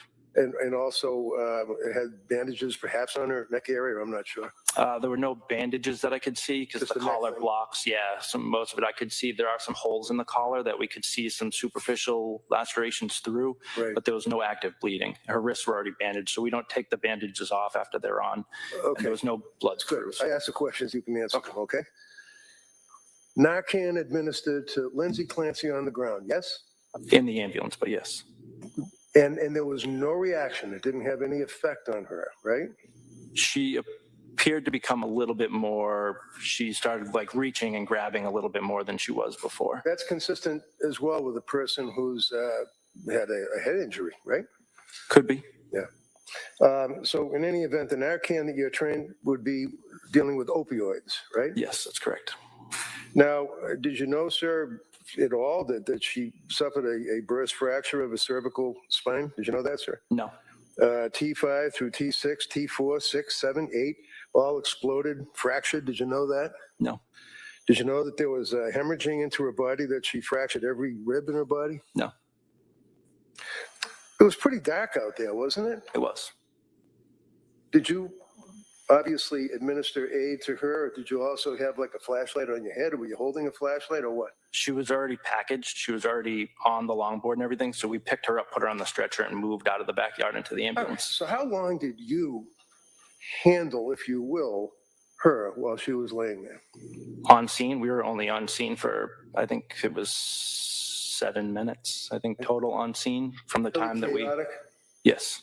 And it was dark in the backyard, right? Yes. There was no exterior lighting, nothing on the house that was lit up, like spotlights or anything, right? That's correct. No flashlights, right? No. And you scrutinized a hole in the thing that goes around the neck when someone has a head injury, especially a cervical injury, thoracic injuries. You scrutinized a hole that noted that there was a superficial wound to her neck. That's all we could see through the side of the collar. Who's waiting? Me and my partner. Was your partner scrutinizing the hole as well? The hole, I don't know. You said there's a hole in the thing that goes around the neck. Yeah, there's holes in the collar that you can see through. Right, and you were scrutinizing. You were looking through it, right? Yeah. It's called the jury saw Yes. superficial part of the neck, right? Yes. Did your partner look through the hole as well? And you've talked about your testimony with the district attorneys in the past, haven't you? Yes. One of the things that they asked you is whether or not it appeared as though the injuries to her neck or wrist were superficial. Isn't that right? Yes. And other than looking through the little hole in the thing around her neck in the dark, you didn't see her neck after that was removed, did you? No. That's all I have. Commonwealth redirect. Sir, after the 7 minutes that you were in the dark backyard, you were then in an ambulance for 18 minutes with the patient, correct? That's correct. And there's lighting in the ambulance, correct? There is. And during those 18 minutes in the well-lit ambulance, did you ever see blood seeping through the bandages on her wrist? No. During those 18 minutes in the well-lit ambulance, did you ever see blood pooling around her neck or flowing from the neck? No. Thank you. All right. Anything further? No. Okay. Thank you, sir. You may sit down. Thank you.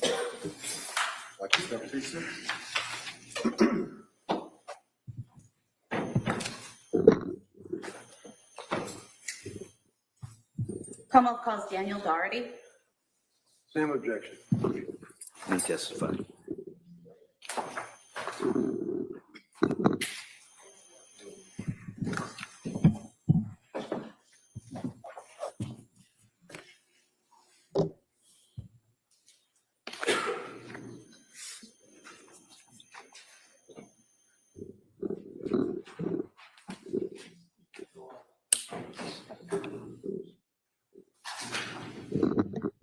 Come on, sir.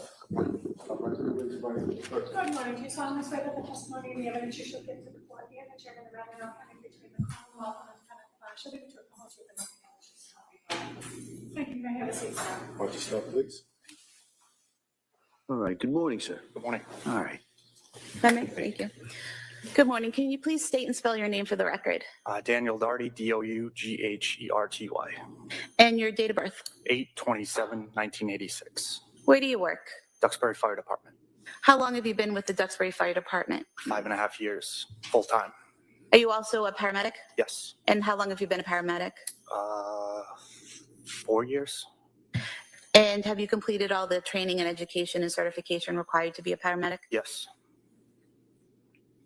I want to direct your attention to January 24th, 2023. Were you working that day? I was. And were you working a 24-hour shift? Yes. What was your role that day on shift? Firefighter, paramedic. And sometime after 6 p.m., did you respond to 47 Summer Street in Duxbury? Yes. And when you responded, who was with you? Firefighter Heath was driving and firefighter Nudd was in the back. And so you're in ambulance 1 at that time? Mhm. Is that a yes? Yes. And when you arrive at 47 Summer Street, what do you see? There was 2 police cruisers either blocking the driveway or near it. So we pulled ahead of it, stopped the truck, and got out. And did you head to get equipment and head to the backyard? Yes. And what did you see in the backyard? We had Officer Hall kind of directing us towards the side of to the side gate. And from there, we went around to the back of the house. And did you see a female on the ground? We did. And did you learn that was Lindsay Clancy? Yes. Do you recall what she was wearing? I believe it was jeans and a tank top. Did she also have socks on? I believe so. And did you examine her or assess her once you reached her? Yes. And what, if any, injuries did you observe? She had lacerations to both wrists as well as her neck. And were those lacerations actively bleeding? No. Can you describe the lacerations that you saw on her neck? There was dried blood, seemed to be somewhat superficial since there was no active bleed. And what about the cuts on her wrists? Same. And would you say same? Are you saying that there was no active bleeding there? Correct. Okay. And what, if anything, did you do to treat those wounds? We bandaged them up. I believe we placed a ABD pad, just a sterile pad on her neck as well. You said an APD or a sterile pad. Is that just a type of like gauze or something that you put on the wound? Yes. Okay. And so you did that, and then you bandaged the wrists, or vice versa? It was the wrist first, I believe. But we did secure the airway first before bandaging her wrist. Okay. So when you first arrived, is she breathing on her own? She was. Was she responsive? Somewhat. What does that mean? Not totally responsive. Pretty much the painful stimuli. And what is painful stimuli? As we were moving her, she somewhat regained consciousness on us. And painful stimuli, is that when someone reacts physically or verbally to pain? Yes. And so you said that you assess her when you first get there. You said you did the airway first, is that right? Yes. And how did you go about doing that? We placed an OPA device to secure her tongue down just to protect her airway. What's an OPA device? It's a plastic device that depresses the tongue just to keep the airway open. Okay, so it's not the tube that goes down. No. It's just something that holds the tongue down. That's correct. Okay. And after you did that, what was the next step? We placed a non-rebreather air mask on her and set the oxygen. So is that just a mask that goes on the face providing oxygen? Yes. And then what did you do next? From there, that's when we heard the scream. And so did you bandage the neck and the wrist before the breathing, securing the breathing, or after? That was after. Okay, so just to be clear, first is securing the tongue down, putting the oxygen mask on, and then you did the bandaging? That came later, yes. Later, okay. So was the bandaging before or after you heard the screams? That was after. Okay. So when you hear the screaming, what, if anything, do you do? I looked at Captain Hussey and Firefighter Heath, and we kind of all looked at each other, trying to figure out what was going on. Okay. And did any of you leave the area after hearing the screaming? Captain Hussey did. Firefighter Heath went to go get a backboard for the patient. Okay. And did you stay with Lindsay Clancy? I did. Okay. And then is it at that point that you do the bandaging, or after you get the backboard? Kevin was gone for a while, so that's when I started bandaging up her wrists. Okay. And did he eventually return with the backboard? He did not.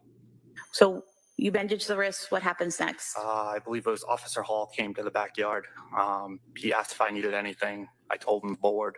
Kind of gave him a direction of where in the truck it was. And then he also left to go grab that for me. And when you say the board, are you referring to the backboard? Yes. And did he return with the backboard? Yes. And was Miss Clancy loaded onto the backboard? She was. And who assisted you with that? It was Officer Hall, I believe, and our retired deputy.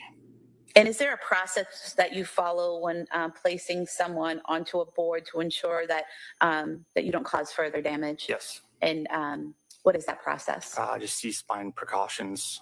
So you secure the neck and kind of make sure that it's immobilized as you kind of move the patient. So what did you do to secure her neck? We had someone at her neck. I don't remember who it was. Just kind of hold steady that her neck didn't move in the process. Okay. And then did you follow that protocol, the C-spine protocol, to safely put her onto the backboard? Yes. Okay. And at some point was a collar placed around her neck? I believe so, yes.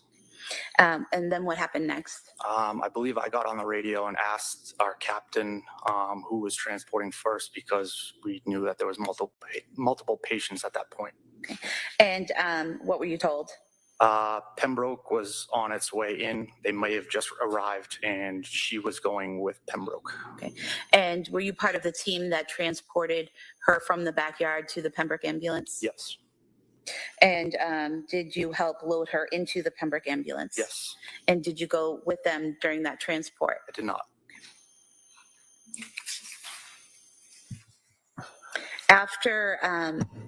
After Miss Clancy was loaded into the ambulance, did it leave? Yes. What did you do next? I went to our ambulance that was in the driveway at that point. Okay. And was Dawson Clancy in that ambulance? He was.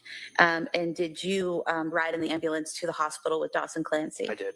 What was your role in that ambulance? I was operating the bag valve mask for him. Okay. So you're trying to provide oxygen to him through the bag valve mask?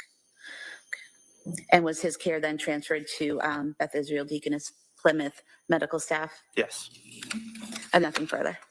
Attorney Reddington? Tell me again, are you an EMT, a paramedic, or Paramedic. Paramedic? And how long do you study for that? 2 years plus. Would that be full-time studying, or are you working at the same time? I was working at the Okay. same time. Do you know on that evening what the temperature was outside? It was cold. Wicked cold, wasn't it? Mid-30s. It was lower than that, wasn't it? I couldn't. It was a It couple. was really cold. Yeah. And how long was she laying in the snow and on the ground? We got the call at 6-ish or whatever time it was. We And responded. The call came because her husband came home from picking up food and found her on the ground, right? Correct. So you don't know how long she was laying in the snow on the ground, right? No. In the cold? Correct. And what's hemostasis? Do you know? What's that? What's hemostasis? What does that mean? Just the coagulation. And you know what the effect of hypothermia? Let me ask you, what's hypothermia? It's just the body under temperature of the body. Under temperature of the body? Or your body is not at temperature that it should be. Right, because of the environment, right? Cold, right? Yes. Sometimes it can be medically induced, right? Mm-hmm. Hypothermia affects the blood flow, doesn't it? Yes. In fact, you actually have a thing called therapeutic hypothermia, right? Mm-hmm. Like if they have to restrict the blood flow to either a heart or a brain or something, that a person can be induced medically to be cold, yes. And it would restrict blood flow, right? Mm-hmm.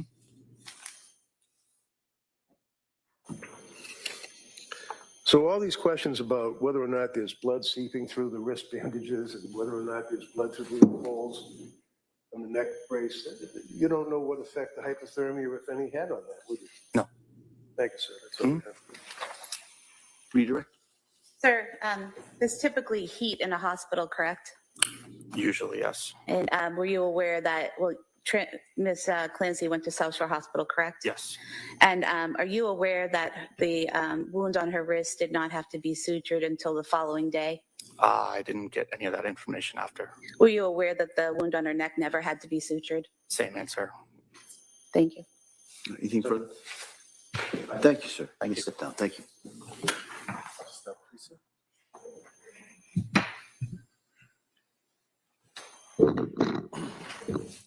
Come up, calls Vincent Cahill.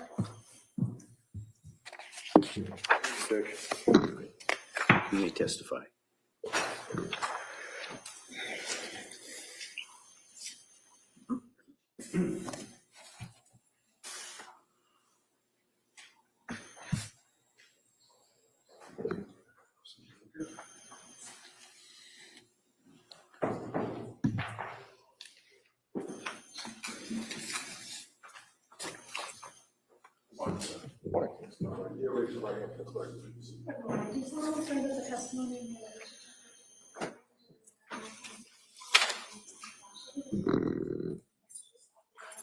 Thank you, sir. You may have a seat. All right, good morning, sir. Morning, All right. Sure.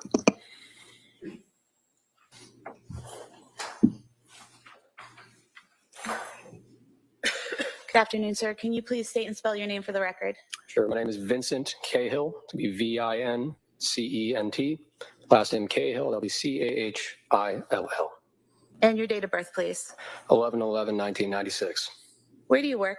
I work at the Duxbury Police Department. How long have you been with the Duxbury Police Department? About 5.5 years. I want to direct your attention to January 24th, 2023. Were you working that day? Yes, ma'am. Were you on patrol? Yes. And directing your attention further to approximately 6:11 p.m., were you dispatched to 47 Summer Street in Duxbury? Yes, ma'am. And when you arrived there, how long did it take you to get there approximately? A couple minutes. And when you arrived there, what did you see? When I arrived there, I saw a cruiser in the driveway, as well as an ambulance and a fire captain. And did you head to the backyard? Yes. And did you see a woman on the ground there being cared for? Yes. And did you later learn that was Lindsay Clancy? Yes. At some point, do you hear or did you hear loud screaming? Yes. And as a result of that, did you go inside the home? Yes. And did you go to the basement area? Yes. And when you went down the basement stairs, did you go to the right or the left? I initially went to the right and I was following the father. So as you're going down the stairs, you say the father, is that Patrick Clancy? Yes. Do you see him as you're going down the basement stairs? Yes. And where is he coming from and where is he going to? It's coming from my left, heading to my right. And what is his demeanor? He was screaming. And as you came down the stairs, did he point in a direction? Yes. Where did he point to? To the left side. And is that where you headed? Yes. And when you went to the left, did you see two children on the floor in that area of the basement? Yes. And what did you do? I checked the pulse of the 5-year-old girl and passed that information along. And then when fire came on scene, I then was backing away because fire was going to start taking over, taking care of the 5-year-old girl. I then backed into the infant who was on the ground. So you said that you checked the 5-year-old. Was that Cora Clancy? Yes. You checked her for a pulse. Did she have a pulse? No. And you said fire came down and started taking over. Was that firefighters from Duxbury Fire Department? Yes, ma'am. And you said you started backing up. Is that when you bumped into Callan Clancy? Yes, ma'am. And at that point in time, what did you do next? I checked Callan's pulse. And did he have a pulse? No. Did firefighters take over care of Callan? Yes. At that point, did you do something to make it easier for the people to fit in the room and treat the children? Yes, I moved a large futon or ottoman.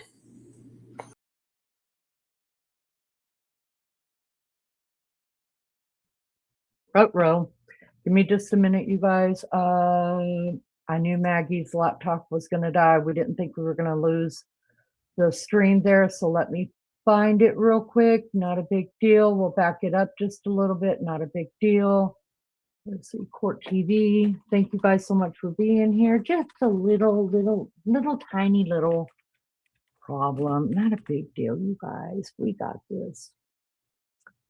Can bring it up. No big deal. All right, let's go back over here. Pull this up. We'll be just a little bit behind, which is absolutely fine.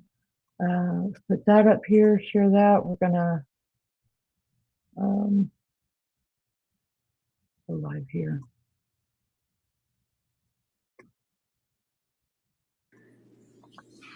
Couple seconds, it was 15 seconds. I was doing rescue. Are we back, y'all? Can you guys see and hear everything? At some Please point, let me she's know taken in out of the chat. basement into an ambulance, correct? Yes. Did you assist with that? I don't recall. And at any point, did she regain a pulse or ability to breathe while you were helping to assist her? At some point in time, were you given the task? Thank you so much, Miss Blue. I monitoring who appreciate that. came Thank into you, the scene and who Miss left the scene, Max. No big deal. We got it back up Yes. really quick. and Not a big deal, honey. showing you Carry what's on. entitled crime scene entry and exit log. Is this the form that you were in charge of? Trying to see You're just how documenting there. every time someone came to Get the rid of scene or their left the chat. scene. There. Yes, ma'am. All right. Just mark this the next exhibit, please. Any objection? No. All right, that may be admitted.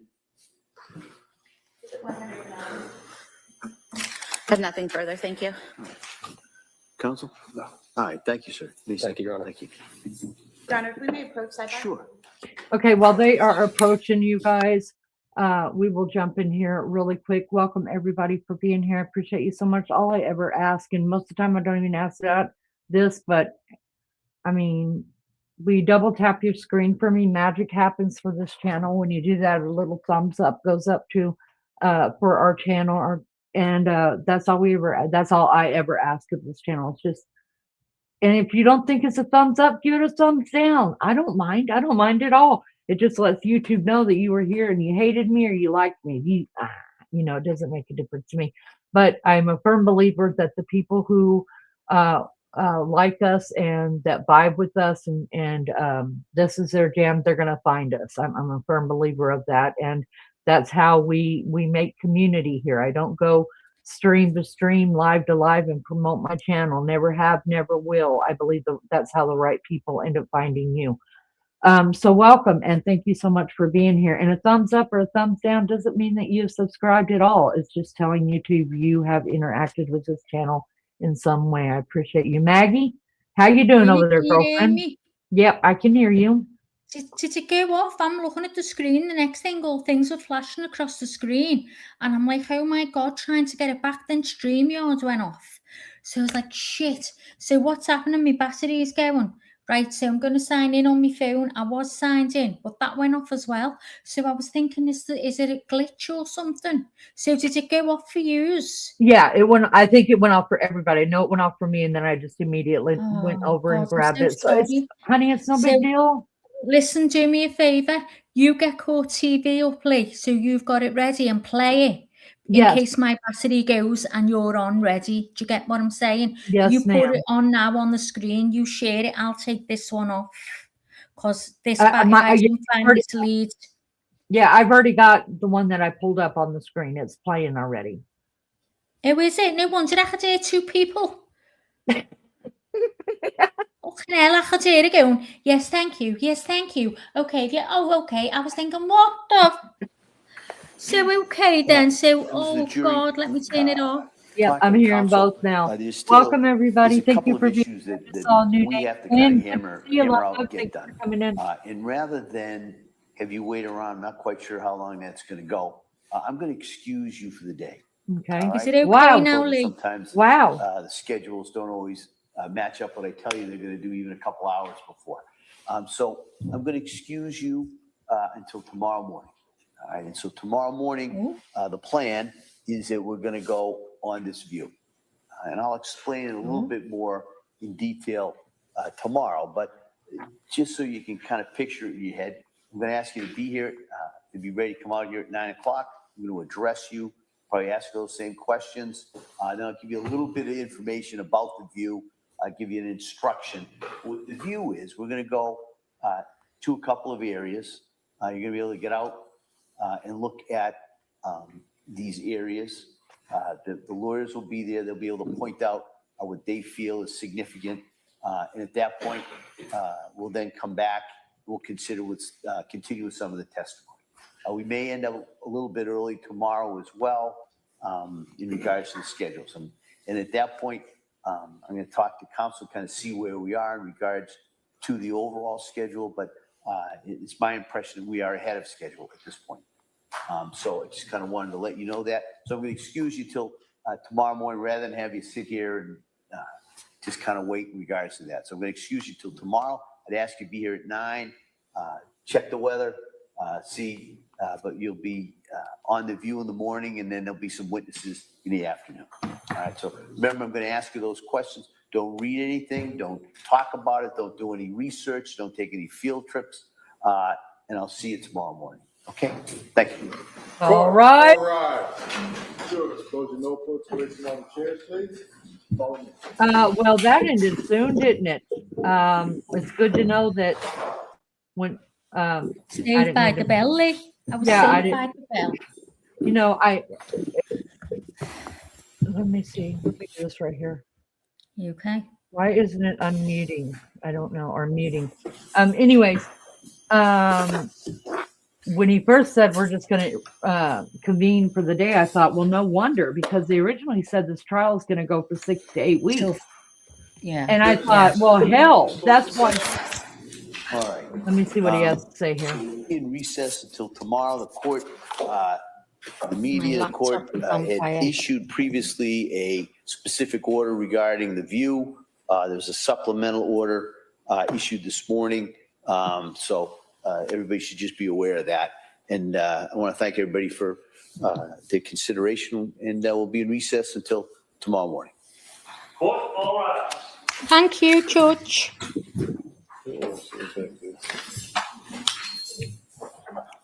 So, before Leanie gets into a chat, because I know she will, she wants to talk about loads, I can feel it in my bones.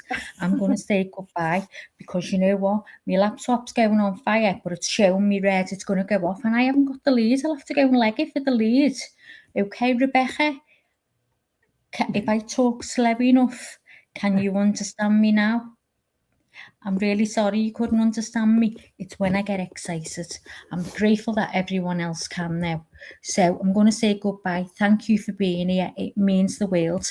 Please hit the like, and if you can, sub up to the channel. We're only a small channel, so But we're be mighty. absolutely made up. Yeah, but we're mighty. You know, there's good things in little parcels. Oh yeah, there's good things in little parcels. But anyway, Thank you. I love you all. I'm sending big hugs and kisses. And to you, my Leanie, you mean the world to me. And I love you like I love all the tea in China, right? And I love you all the grains of sand on all the beaches and the deserts. I love you okay? till eternity and back. You can't beat that. Sorry. Go, Sends it Maggie. on I love infinity you and so much. beyond then. Love you. Take Love you, care, Maggie. everyone. Bye. I'm scared to go out in case I end the live. No, I've got my live on right now, so it's okay. So it won't. Just All right, don't I'm in on close my it out. phone. Yeah. I won't. Okay, because it's going to go off. Okay, Gail. Thanks, Mags. Yeah. Y'all, Maggie works really, really hard at this, and I do feel bad that there's been a couple of days that since we started this, that I have had to take care of business because I already had things lined up before we went to trial. So I have to, in between everything, do with the appointments that I need to do. And I know everybody's understanding of that, but it is really hard to do this by yourself. You're trying to keep up with the chat. You're trying to make sure everybody feels welcome, which is my biggest thing. I want everybody to feel welcome. And then it's your decision what you dig me, if you dig Mags, if you dig the chat, to say or go, you know what I mean? But that's really huge to me, that everybody is welcomed, because there's so many chats I've been to before I even started my channel, and I would say hi and not one person gave a damn I was there. And so I was like, you know what, I'm moving on. So anyways, Maggie had to handle this all day yesterday by herself. The mods as well were really busy, so I had heard. So that's tough. So if sometimes we're up here by ourselves and we sound like a total biatch, it's because we're struggling. We're struggling. So thank you guys so much for being here and being a part of this. We appreciate you so much. I want to go back for anybody else that wants to look at it with me. Where will I be able to catch up? My YouTube channel is According to Leanie. We have, this is the third day in court. There is the very first one that's not, we went over everything about this case that we could find. And then we started court on what would say day one. But the one the Lindsay Clancy prior to that is just us updating and finding everything we could find out to refresh ourselves about the case and what court was going to look like and things like that. So yeah, please, turn on your bells so I could ring a ding ding them. You never know when something's going to go off on one of the cases, kind of like the Brian Koberger case that we were ready for trial. We did weeks and weeks and weeks of deep dives into that. We were ready. We were pumped, and then we quickly got the air inflated out of our balloons. Literally, I think all of us just sat here and cried when he pled out. But we do know that he has petitioned the courts. He wants a new trial, you guys. He wants it thrown out. Go ahead and throw that death penalty back on the table. Most people are saying nope, won't happen. Some people are saying it might happen. Well, yesterday the judge went ahead and Judge Hippler. Let's just see if I'll start calling him Hippler, because I was a fan until the end. So the judge yesterday ordered that he should get at least some new lawyers, right? Because he is dismissing his lawyers. So all I can say to you is make sure your bells are clicked on, because there are sometimes that we will just do a pop-up impromptu to discuss what's going on in one of the cases that we are following here, just as we did with Brian Koberger the other day. So there's that. There's quite a few that we do follow. I mean, not like, listen, I'm not a crime channel. I'm not a true crime channel and stuff like that. I'm a channel that whatever we feel like talking about is what we're going to talk about. I mean, you might come in here one day and just find out what size of bra everybody wears, or who's in menopause, who's peri, who's post. You just never know what's going on with our kids. Somebody just had a grandbaby. Somebody's getting married. The dogs are acting crazy. Leanie pulled all of her teeth out for no freaking reason, other than she's going through a midlife crisis. I mean, the weirdest things happen here, you guys. But along with all that, we seem to love true crime. And there are cases that all of us are going, you guys hear about this one? And then we get interested and we're like, now we're invested, so we have to do it. So you never know what you're walking into here. But I think that's part of what makes it so special. I think we are, for the most part, each other's therapy, truly therapy. And we don't criticize each other or push the blame on each other. Anything we talk about what we talk about, and we're truthful, and that's just what we do here. And so if you want to come along with that, come along with that. We would be very happy to have you. If anybody wanted to stick around for this, I did bring it up. I was blown away. Okay, we did see, I think, was it yesterday or the day before? I'm sorry, it's starting to run together. Where, or was it today? Maybe been even today, y'all. That's how loony. I mean, I'm driving the crazy bus right now, you guys. Jump on. Where we saw the first responder get on the stand. I think it was this morning, and he was choked up and hyperventilating and everything. And they showed the first pictures of like the ropes, right, or the bands, the exercise bands, not with the children, but just as they were as the first responders came in. And I did notice that one was hung up around the hinge, but I just thought maybe it had gotten stuck there or something. So when we did hear that other first responder hours later say, I was down with Lindsay and I heard somebody yell from the house that we have someone hanging in the basement. I was like, what? That, I mean, because I didn't even think that way. I mean, Maggie said she heard, when she saw the ropes, that's immediately what she thought. They were hanging from them, not ropes, but bands. Not that it makes a difference. It's sad all the way around. So I of course went back because I want to look at that again, not to put this poor man through his testimony again, but the way that I saw the bands on the door, I mean, I guess I just thought, I just thought they got stuck there or something, right? But then I remembered after Maggie said, that she automatically, when she saw the bands, thought they were hanging, that I remembered the dad's testimony on day one. Patrick Clancy said he was asked about the positions of his children's bodies, and he was asked about Cora and Callan, who were laying side by side on their stomachs. And then he was asked about Patrick.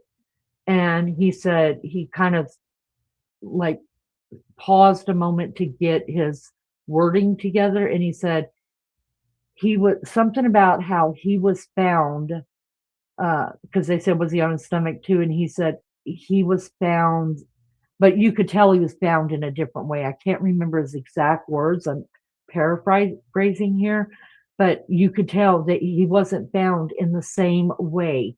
He was found in a different way, and he just didn't voice it. So I thought, well, what was he? I knew he was in a different room. He was still in the basement, but a room of the basement. But I think when they were talking about a child hanging, that was Dawson. I don't know, but I'm going to bring it back up.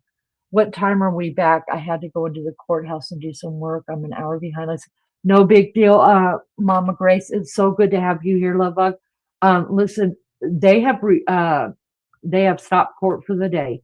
They were going to go into just a go up there and have a little chat with the judge, and then the judge comes back on and says, you know what, we're just gonna exit for the day, or however they say it.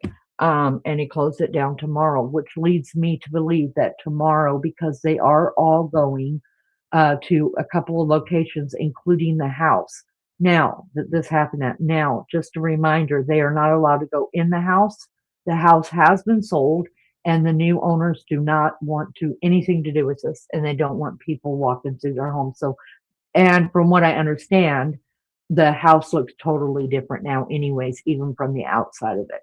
So I'm not sure if cameras are going to follow them. I've never followed a case where they had like a field trip like this, that cameras were actually out there while they were doing the walk around or whatever.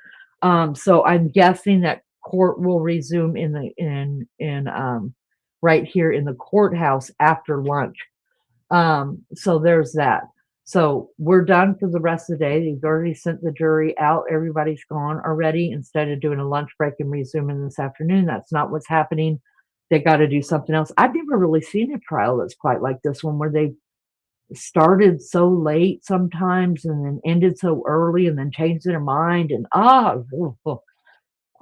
but look, we want it to be tried the right way. Whatever the outcome is, we need a fair trial so that we don't get something like what's happening with Koberger, Murdahl, poor little sweet Gannon Stout, whose evil stepmother, and I do mean evil in the most worst way, her conviction's overthrown as well. We're going back to trial with her. So poor Gannon's dad, is his sister, who is much older now. They all have to relive the whole thing, and it just makes me sick. So I would rather see a difficult, hard trial to get through, and I mean just nail all the nails down into it, so the families and the victims don't have to do this again. But we are doing it with Letitia Stout, and I couldn't be more mad at that. I could not be more mad at that. All right, so I'm going to go back to, since I scrolled all there, but I feel like that was important. I'm going to take this part down. Let me get rid of this. Yes.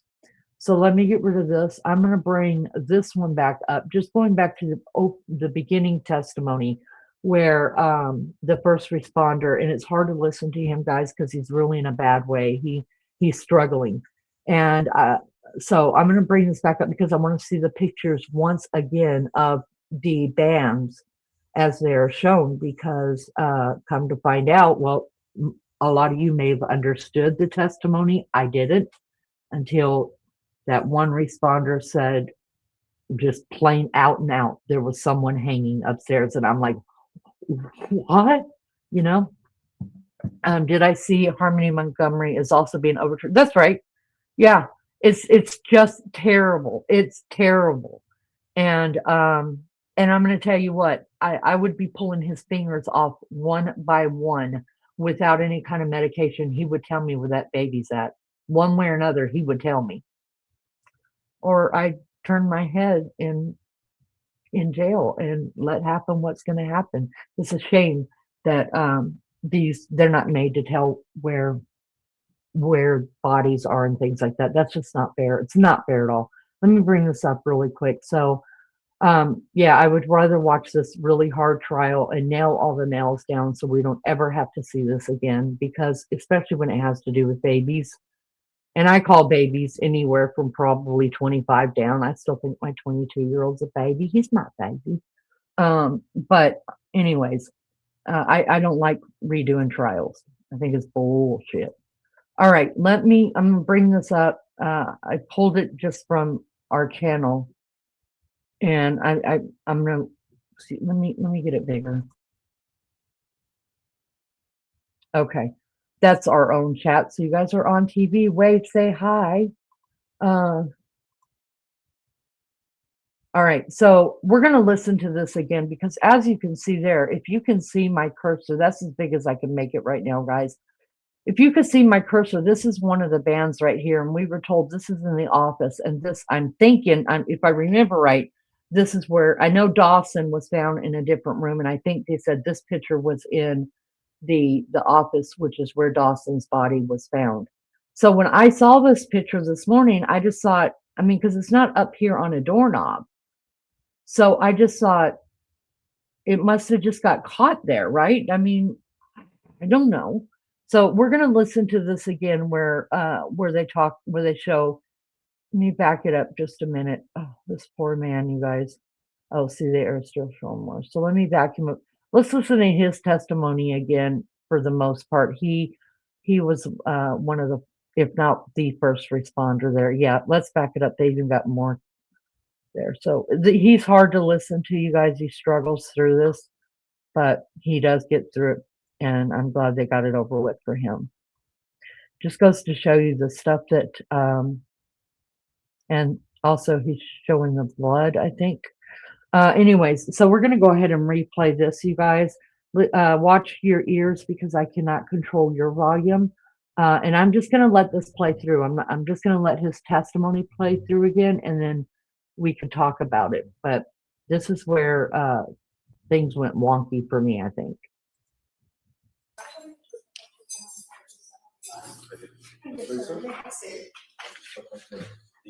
Mama Grace, I totally agree with. Keep your voice up so that Totally you can agree hear with you.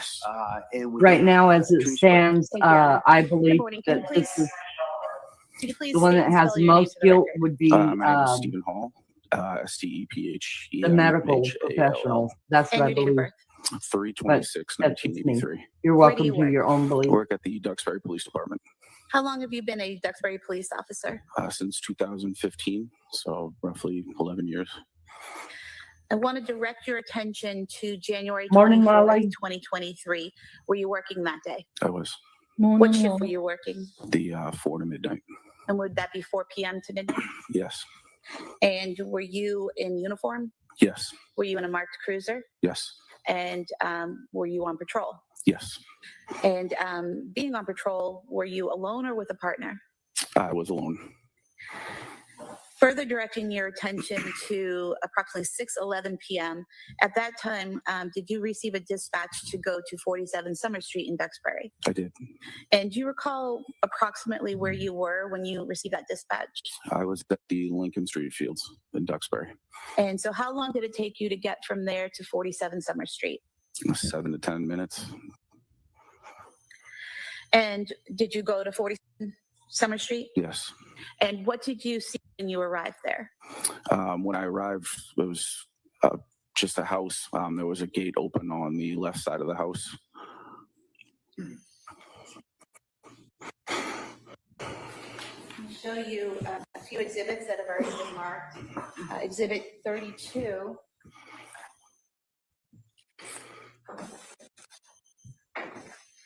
And exhibit 33. Is this the house you responded to? Yes. I'm showing you exhibit 34. Is that the left side of the house? It is.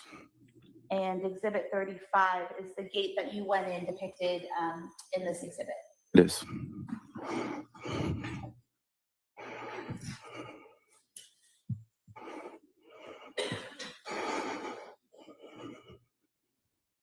First officer on scene?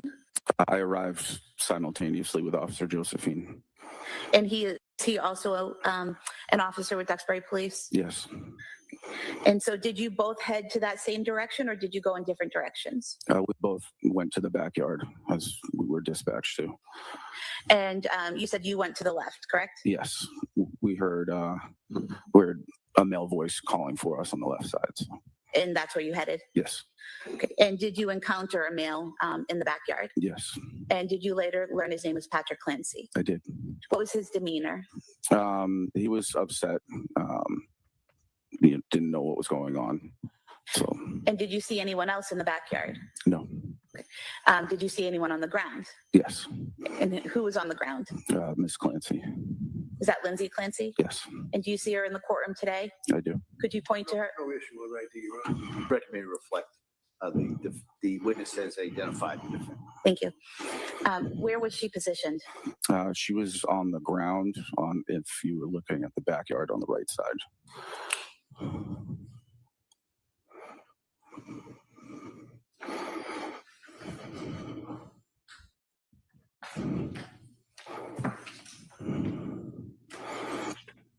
Showing you what's been previously marked as exhibit 38. Is this the back of the house? It is.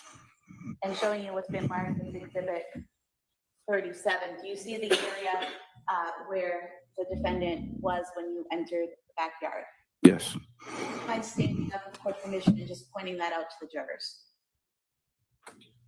It's in this area. And if the record could reflect, he's pointing near the window well to the far right side of the back of the house. Record may reflect that. When you saw her in that location, do you remember where her head was? Her head was towards the house. And where were her feet? Pointing out away from the house.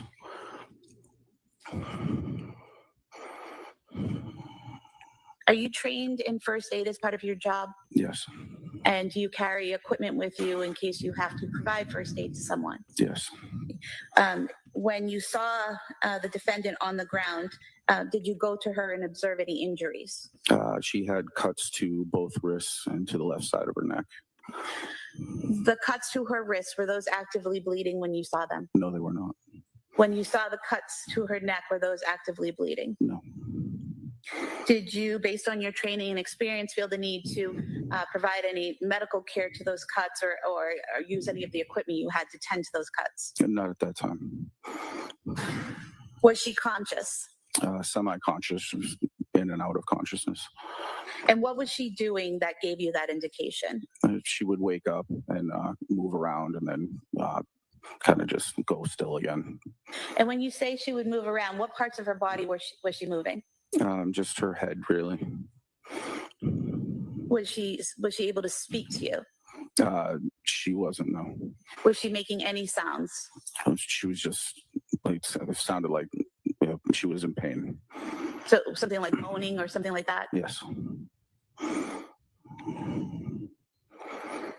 While you and Officer Josephine are there, do other first responders, such as firefighters, start to arrive?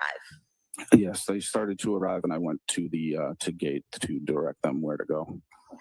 And how did you know they had arrived? You could hear the sirens. So you heard the sirens and went to the gate to tell them to come to that side? Correct. While you were doing this, did Patrick Clancy stay with you? At one point, he went inside to say he was going to check on his children. And did you see what entrance he used to go into the house? He went towards the backslider.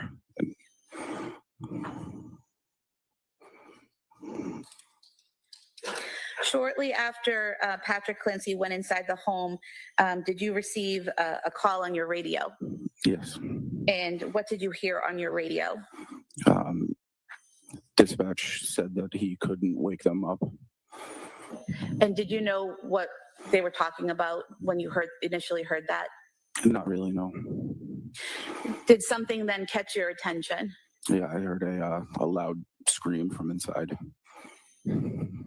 And could you tell where it was coming from? Just inside the house.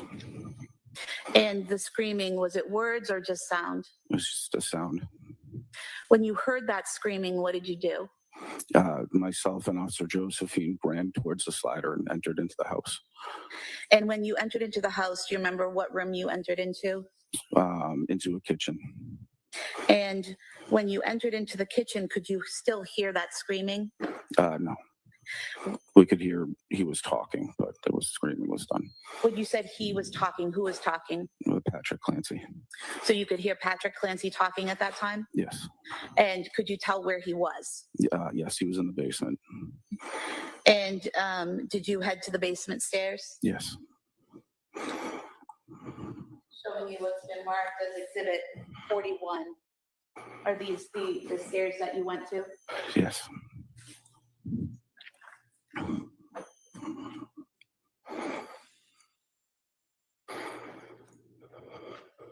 Did you go to the bottom of the stairs? I did.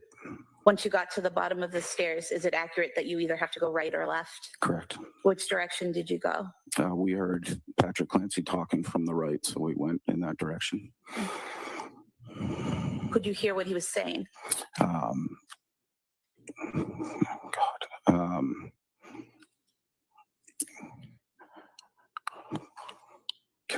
Do you mind if I? You don't recall? Yes. I have no objection to that. You need to refill it. I've got no district court. Do you recall him saying, I can't wake them up, I can't get them up? Yes.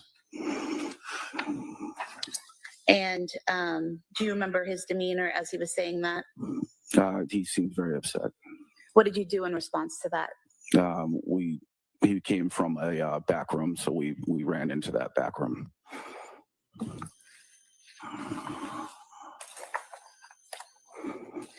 Just going back to when you came down the stairs and turned to the right, do you recall what type of room that was when you went to the right? It looks like a workout room, like a workout area. I'm going to show you a few pictures here. If you could just look at them and tell me if you recognize what they picked.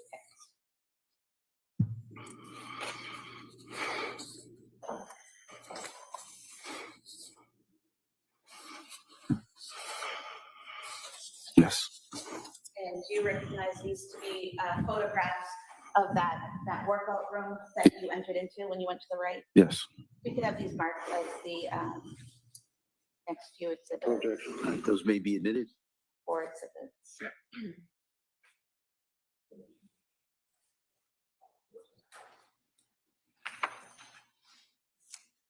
Oh, this is going to be terrible, this bit. That poor man's in a terrible state already, isn't he? I agree. It is terrible. It's, you think these guys see this all the time, and so they get hardened to it, Showing you exhibit 89. and they don't. Is that the view when you first come down the stairs and turn to the right? Yes. And then showing you exhibit 90.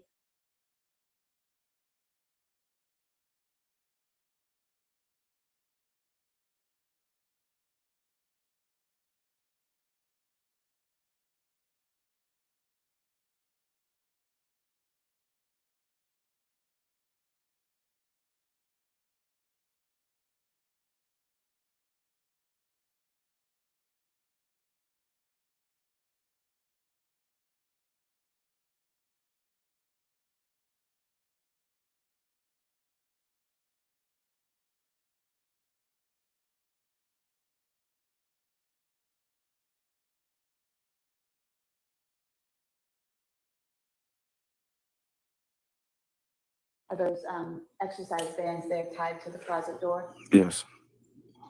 Oh my God.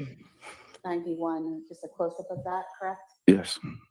Then 92, what are we seeing in this photograph, sir? That was the back room that he seemed to be coming from. That Patrick was coming from? Yes. You also looked at 2 photographs for that room of those fair and accurate depictions of how the room looked that day. Yes. We could have these marked as the next 2 exhibits, please. They may be admitted.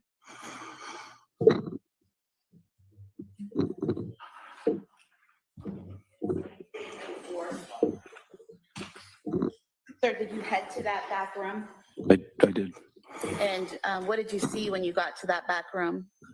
Just past the door on the left side, there was a body of a young child. And do you remember what position the child was in? He had his feet towards the door and his head towards the wall. And was he on his back or his stomach? Or... He was on his back. And do you recall what he was wearing? Okay, I know I said I wasn't going to stop it, but I have to stop it for a second. He is saying that he was on his stomach. Now, when Patrick Clancy, the father, first testified, he couldn't get those words out because, remember, before this guy or anybody saw Dawson or the kids, Patrick is the first one that got to the kids. So, and he testified that he is the one that took the bands from around their neck. So when he got in there to see it, Patrick had already taken the bands away because Patrick also said that he could clearly see that Dawson had already passed away. So he ran back to Cora and the baby. So I'm thinking Dawson was the only one that was actually hanging from the bands. And this is why. This all took 12, was it 12 or 17 minutes, you guys? Matters not. I'm going to say it because this is also putting something else in my mind.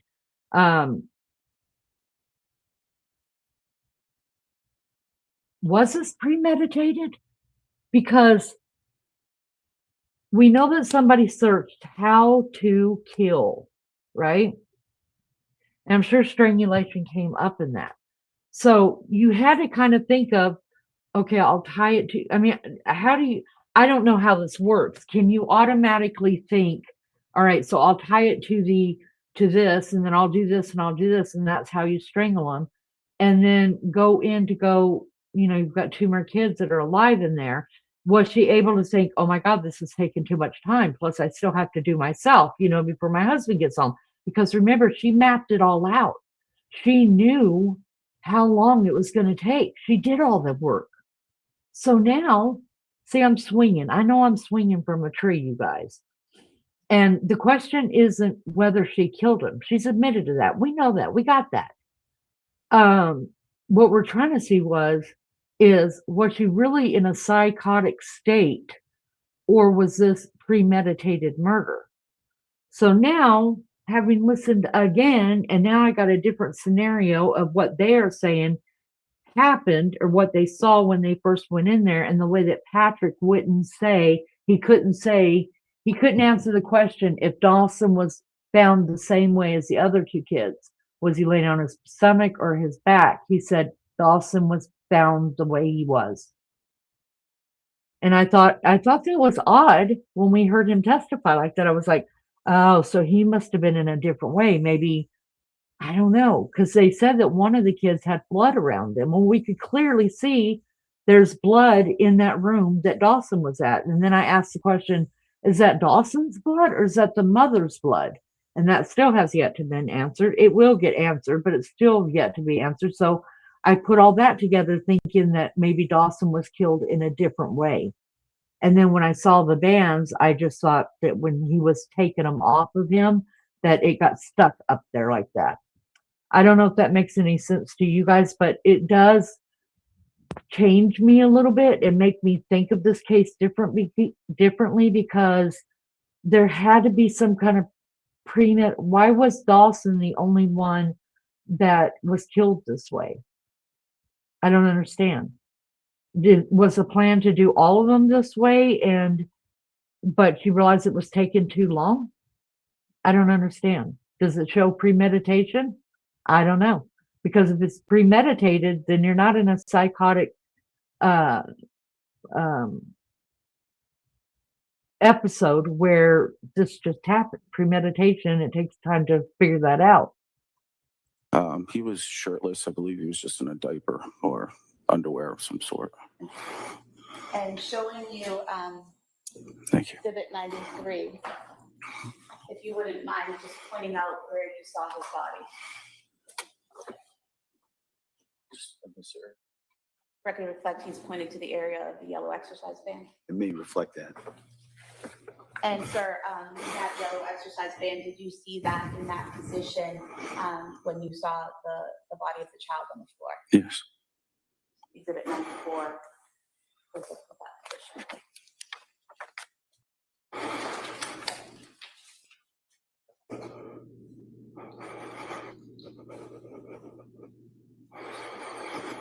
Sir, did you later learn that child's name was Dawson Clancy? I did. And can you describe his physical appearance when you saw him? He was discolored, like a bluish purple. Do you remember what his face and neck looked like? No.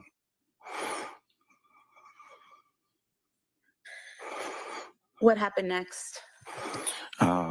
I called for paramedics to come to the basement. I also called for a supervisor, and Officer Josephine picked up the child, and we ran him outside through the front door to the ambulance.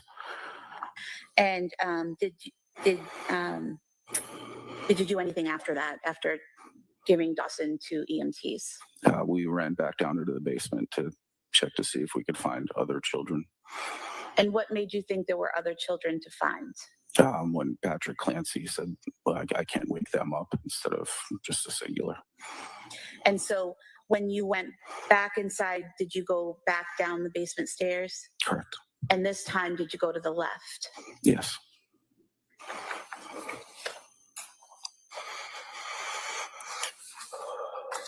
Sir, showing you a series of photographs. You could just tell me if they clearly and accurately reflect how the left side of the basement looked on January 24th, 2023 when you went in there. Right, just for the record, they don't need to lay a foundation. I agree to the photographs, no objection to any of them, so we don't have to go through all the foundations. All right, thank you. Yes.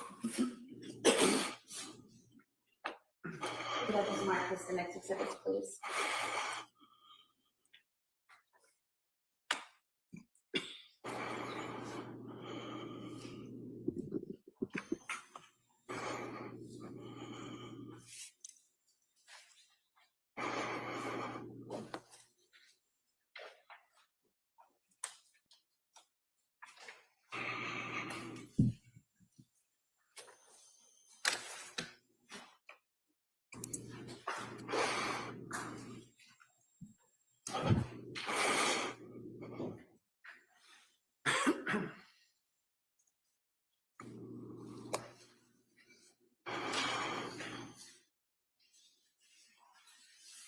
Exhibits 95 to 102. Mark. Thank you. Sure. So showing you what's been marked as Exhibit 95. Is this what you saw when you went down the stairs and went to the left, that first view? Yes. And then showing you Exhibit 96, is that a further view as you go into the room? Yes. Now, when you went into that room, what did you see? There were 2 children on the floor, motionless, and EMTs and paramedics were working on them. And did you later learn that those children were Cora Clancy and Callan Clancy? Yes.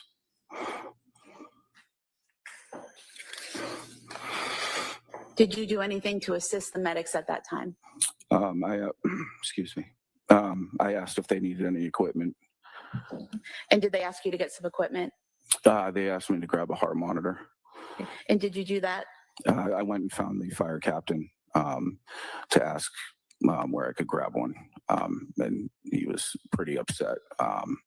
So I ended up going back downstairs into the basement. At some point in time, actually, if I could show you Exhibit 96 again and just ask if you could just point to us where you saw each child. Okay.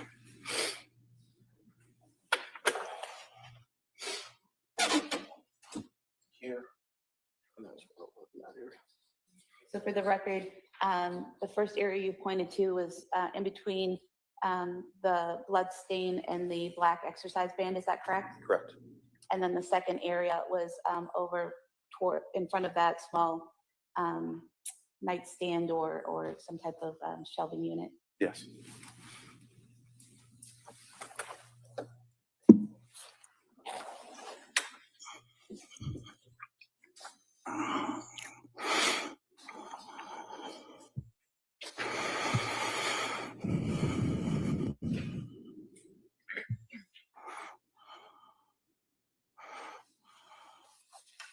At some point in time, did you go back outside? Yes, they stated they need an officer with Lindsay Clancy. And I'm going to show you a photo here outside near that window well that's towards the right of the house. Is that where Lindsay Clancy was, where that medical debris is? Yes. And just showing you another photograph. Is that just showing further to the right in a broader area of that same scene? Yes. I could have the close-up mark as the next exhibit and the broader photo as the following. They may be admitted. It's 103 and 104.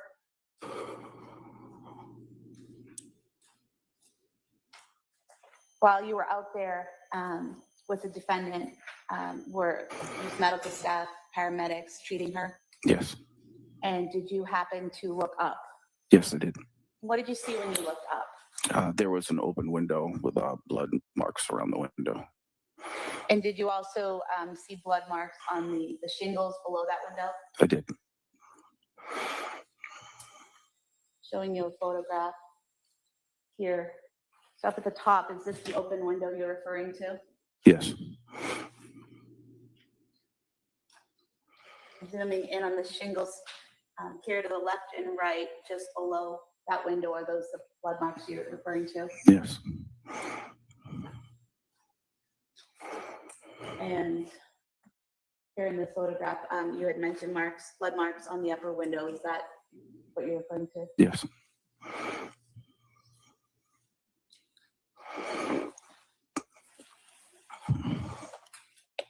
And then here at the top of the lower window, these marks here, are those the other blood marks that you saw? Yes.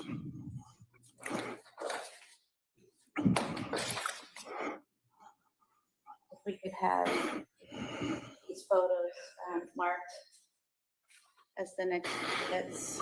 They may be admitted.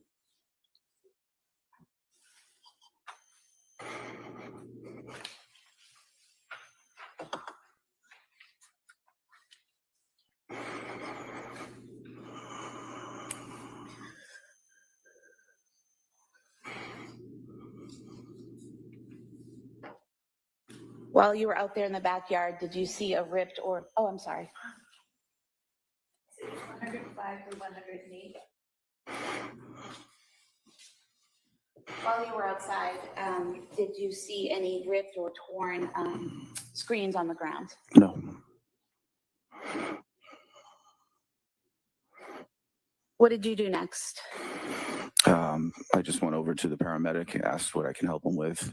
He said she was good, but she kept taking her face mask off for oxygen, and so I just kept replacing it back onto her face. And when you say she, are you referring to Lindsay Clancy? Yes. And did you then help them get the stretcher to the ambulance? Yes. I have nothing further. All right. Reddington?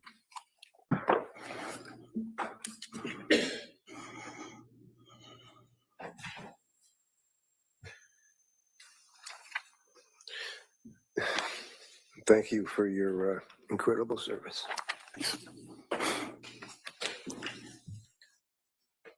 All right. So you may step down. Thank you. Thank you.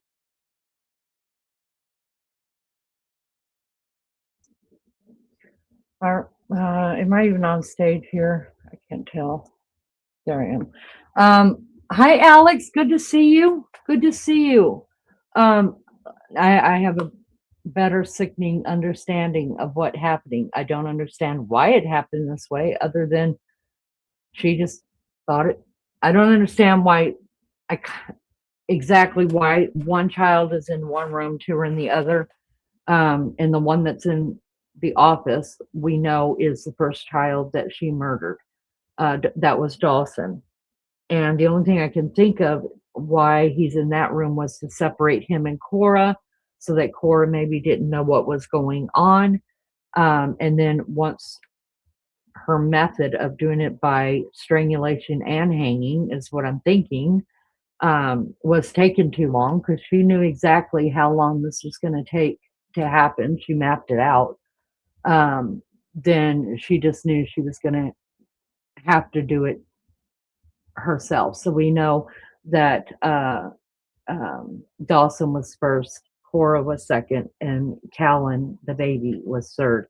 And I imagine Cora went second because the baby was only 8 months old, and so he wasn't going to put up a fight. And maybe that's why Callan lived for another 3 days, because she had to go off herself as well, allegedly. At least she tried. In my book, she tried. In some people's way of thinking, that it is they were superficial wounds, and that she was making that part of it up just to make up that she was in a psychosis. So you guys know where we're at. We're at the Lindsay Clancy trial, who is on trial not for murdering her children. She is admitted to that. Everybody knows she did it. They know the time frame, everything like that. What she's on trial for is, yes, those murders, but was she in a psychotic state during the time of the murders, or was she over medicated by the doctors, or was it malice? So the Commonwealth of Massachusetts is saying that this was premeditated and she did it, and that's that, and she meant to kill herself. While her defense is that she was in postpartum psychosis, and a male voice told her that this was her time whenever her husband left the house to go get some medication for Cora, their oldest, who was 5 at the time, go get some stomach medication and to go pick up dinner that she had called into the restaurant for takeout. So she had all that mapped out. She knew the time frame that she had. To me, I mean, if I had to be honest, you guys, that does show premeditation. And I guess I'm going to have to hear from everybody, the doctors. Look, just a Leanie sitting over here trying to figure things out for myself. I'm going to have to listen to the doctors, and was this premeditated out of malice, or just she didn't want her kids around and she didn't want to be around anymore? Or was she over medicated? Does this truly fall back on healthcare that failed her? A healthcare team, not just a team of a doctor and a nurse who were both prescribing medications for her, but also a hospital visit that told her when she went into the ER one night, and they told her that she was not symptomatic enough to be admitted because she didn't have a plan. Yes, that is supposedly what the defense is saying she was told, and that's why she wasn't put in the hospital that night. And then when she also called a suicide hotline, they too talked to her, and then supposedly by the defense she is saying that they also told her that she didn't warrant a 911 or warrant being put into the hospital because she again did not have a plan in her head as to how she was going to commit murder and suicide. So that's 2 times that was used. But if you remember listening to her husband, Patrick Clancy, on the stand, he used the excuse himself. He said he asked her after she told him that she was suicidal and she didn't want to live anymore, and that sometimes she thinks about harming her children. He used that same thing. He said that he asked her, "Do you have a plan on how you're going to kill yourself or hurt the children?" And she said no. And he said, "So I didn't think it was that bad." I think there's a lie there somewhere. I don't know who's doing it, but somebody's doing it. That term is just overused too much, because if someone I loved, or even if it was one of you that called me up and said, "Hey, you know what, I'm struggling here and this is what's going on," and my first question to you would never be, "Do you have a plan?" I don't give a damn about your plan. I give a damn about getting you to where you need to be to get some help and saving your life and saving other people's lives around you. I wouldn't even think to say, "Do you have well, how are you going to do that?" You know what I mean? Like, who asked that question? Is that a question that, I'm going to do some research on it. I want to know. Maggie, who used to work a 911 suicide at a center, said that they never asked that. They never asked, "What's your plan?" They just took it for what they were saying, and they would try to, get them to talk and just open up to them. And if they felt a sense of there was an emergency need, then a 911, or however they do it in the UK would be called, right? So now I think I'm a bit more confused about everything. I need to go back and listen to the live from yesterday, because as you guys know, I missed over half of it, at half of the testimony, especially where Patrick was being cross-examined. So I think I need to listen to that again, because now I'm beginning to think it was more premeditated on her part. She knew more about what she was doing than being in a psychosis. And I also need to ask those who so graciously and humbly shared their experience with psychosis, if it's possible to be in a psychosis yet still make rational decisions, like, how do I kill someone or kill myself, or how am I going to go? Can you rationalize in any sort of way during a psychotic break? I need to know that. I need to research that. Listen, if you need to get in touch with me, I'm easy to find. We do have, we do post things on our community page. You can get in touch with me or Maggie, or both of us, right there at According to Leanie. Also, you can get in touch with me or Maggie by email at accordingtoleanie@gmail.com. Please get in touch with us if you need us, if you have something to say, something to add to this, or something that you want to talk about when it comes to this, or something like that. And anything that has to do with that, or that maybe can help me understand, or to lead me to a way to research my questions on this. I want to thank everybody for being here today. You guys are awesome. The ones that just show up and show out, you guys, Maggie and I are so grateful for that, because it makes our show, believe it or not, run smoother, and we really It makes us feel like what we do is really worth it. So we appreciate you for that. Listen, y'all be good or be good at it. And we will see you tomorrow. We're still going to schedule the live for 9 o'clock. We may chit chat through it or just get up or whatever, but I'll try to figure out exactly how they're going to do it tomorrow, because we know first thing in the morning they're going on a field trip to the house and also to different places, I guess, that have to do with this crime. And then I think the actual court case itself is going to resume in the courthouse after lunch tomorrow. When I figure that out, you guys, I will put it on the community page. So make sure your bells are clicked to all so I can ring a ding ding, you guys, and that you will hopefully get notifications. If you're not getting notifications, which I'm hearing a lot, unsubscribe really fast, but subscribe again really, really fast, okay? And hopefully that will fix your notifications, because I'm hearing that way, way too much that notifications are not being gotten. But I will tell you this, day in, day out, as long as this trial goes on, myself or Maggie or both of us will be up here on this panel, unless just something happens and neither one of us could be here. I will make sure this is being played on according to Leanie. There may not be any kind of commentating going on. You may have to just play like nice people and entertain yourselves, but you're going to have to do that watching court TV anyway. So there's that. But thank you guys so much for being here. We appreciate you guys so much, and your support means so much for us. If you haven't hit the like or the unlike, do that on your way out. Last person in, shut off the lights and shut the doors. Y'all be good or be good at it, and we'll see you next time. Bye, guys.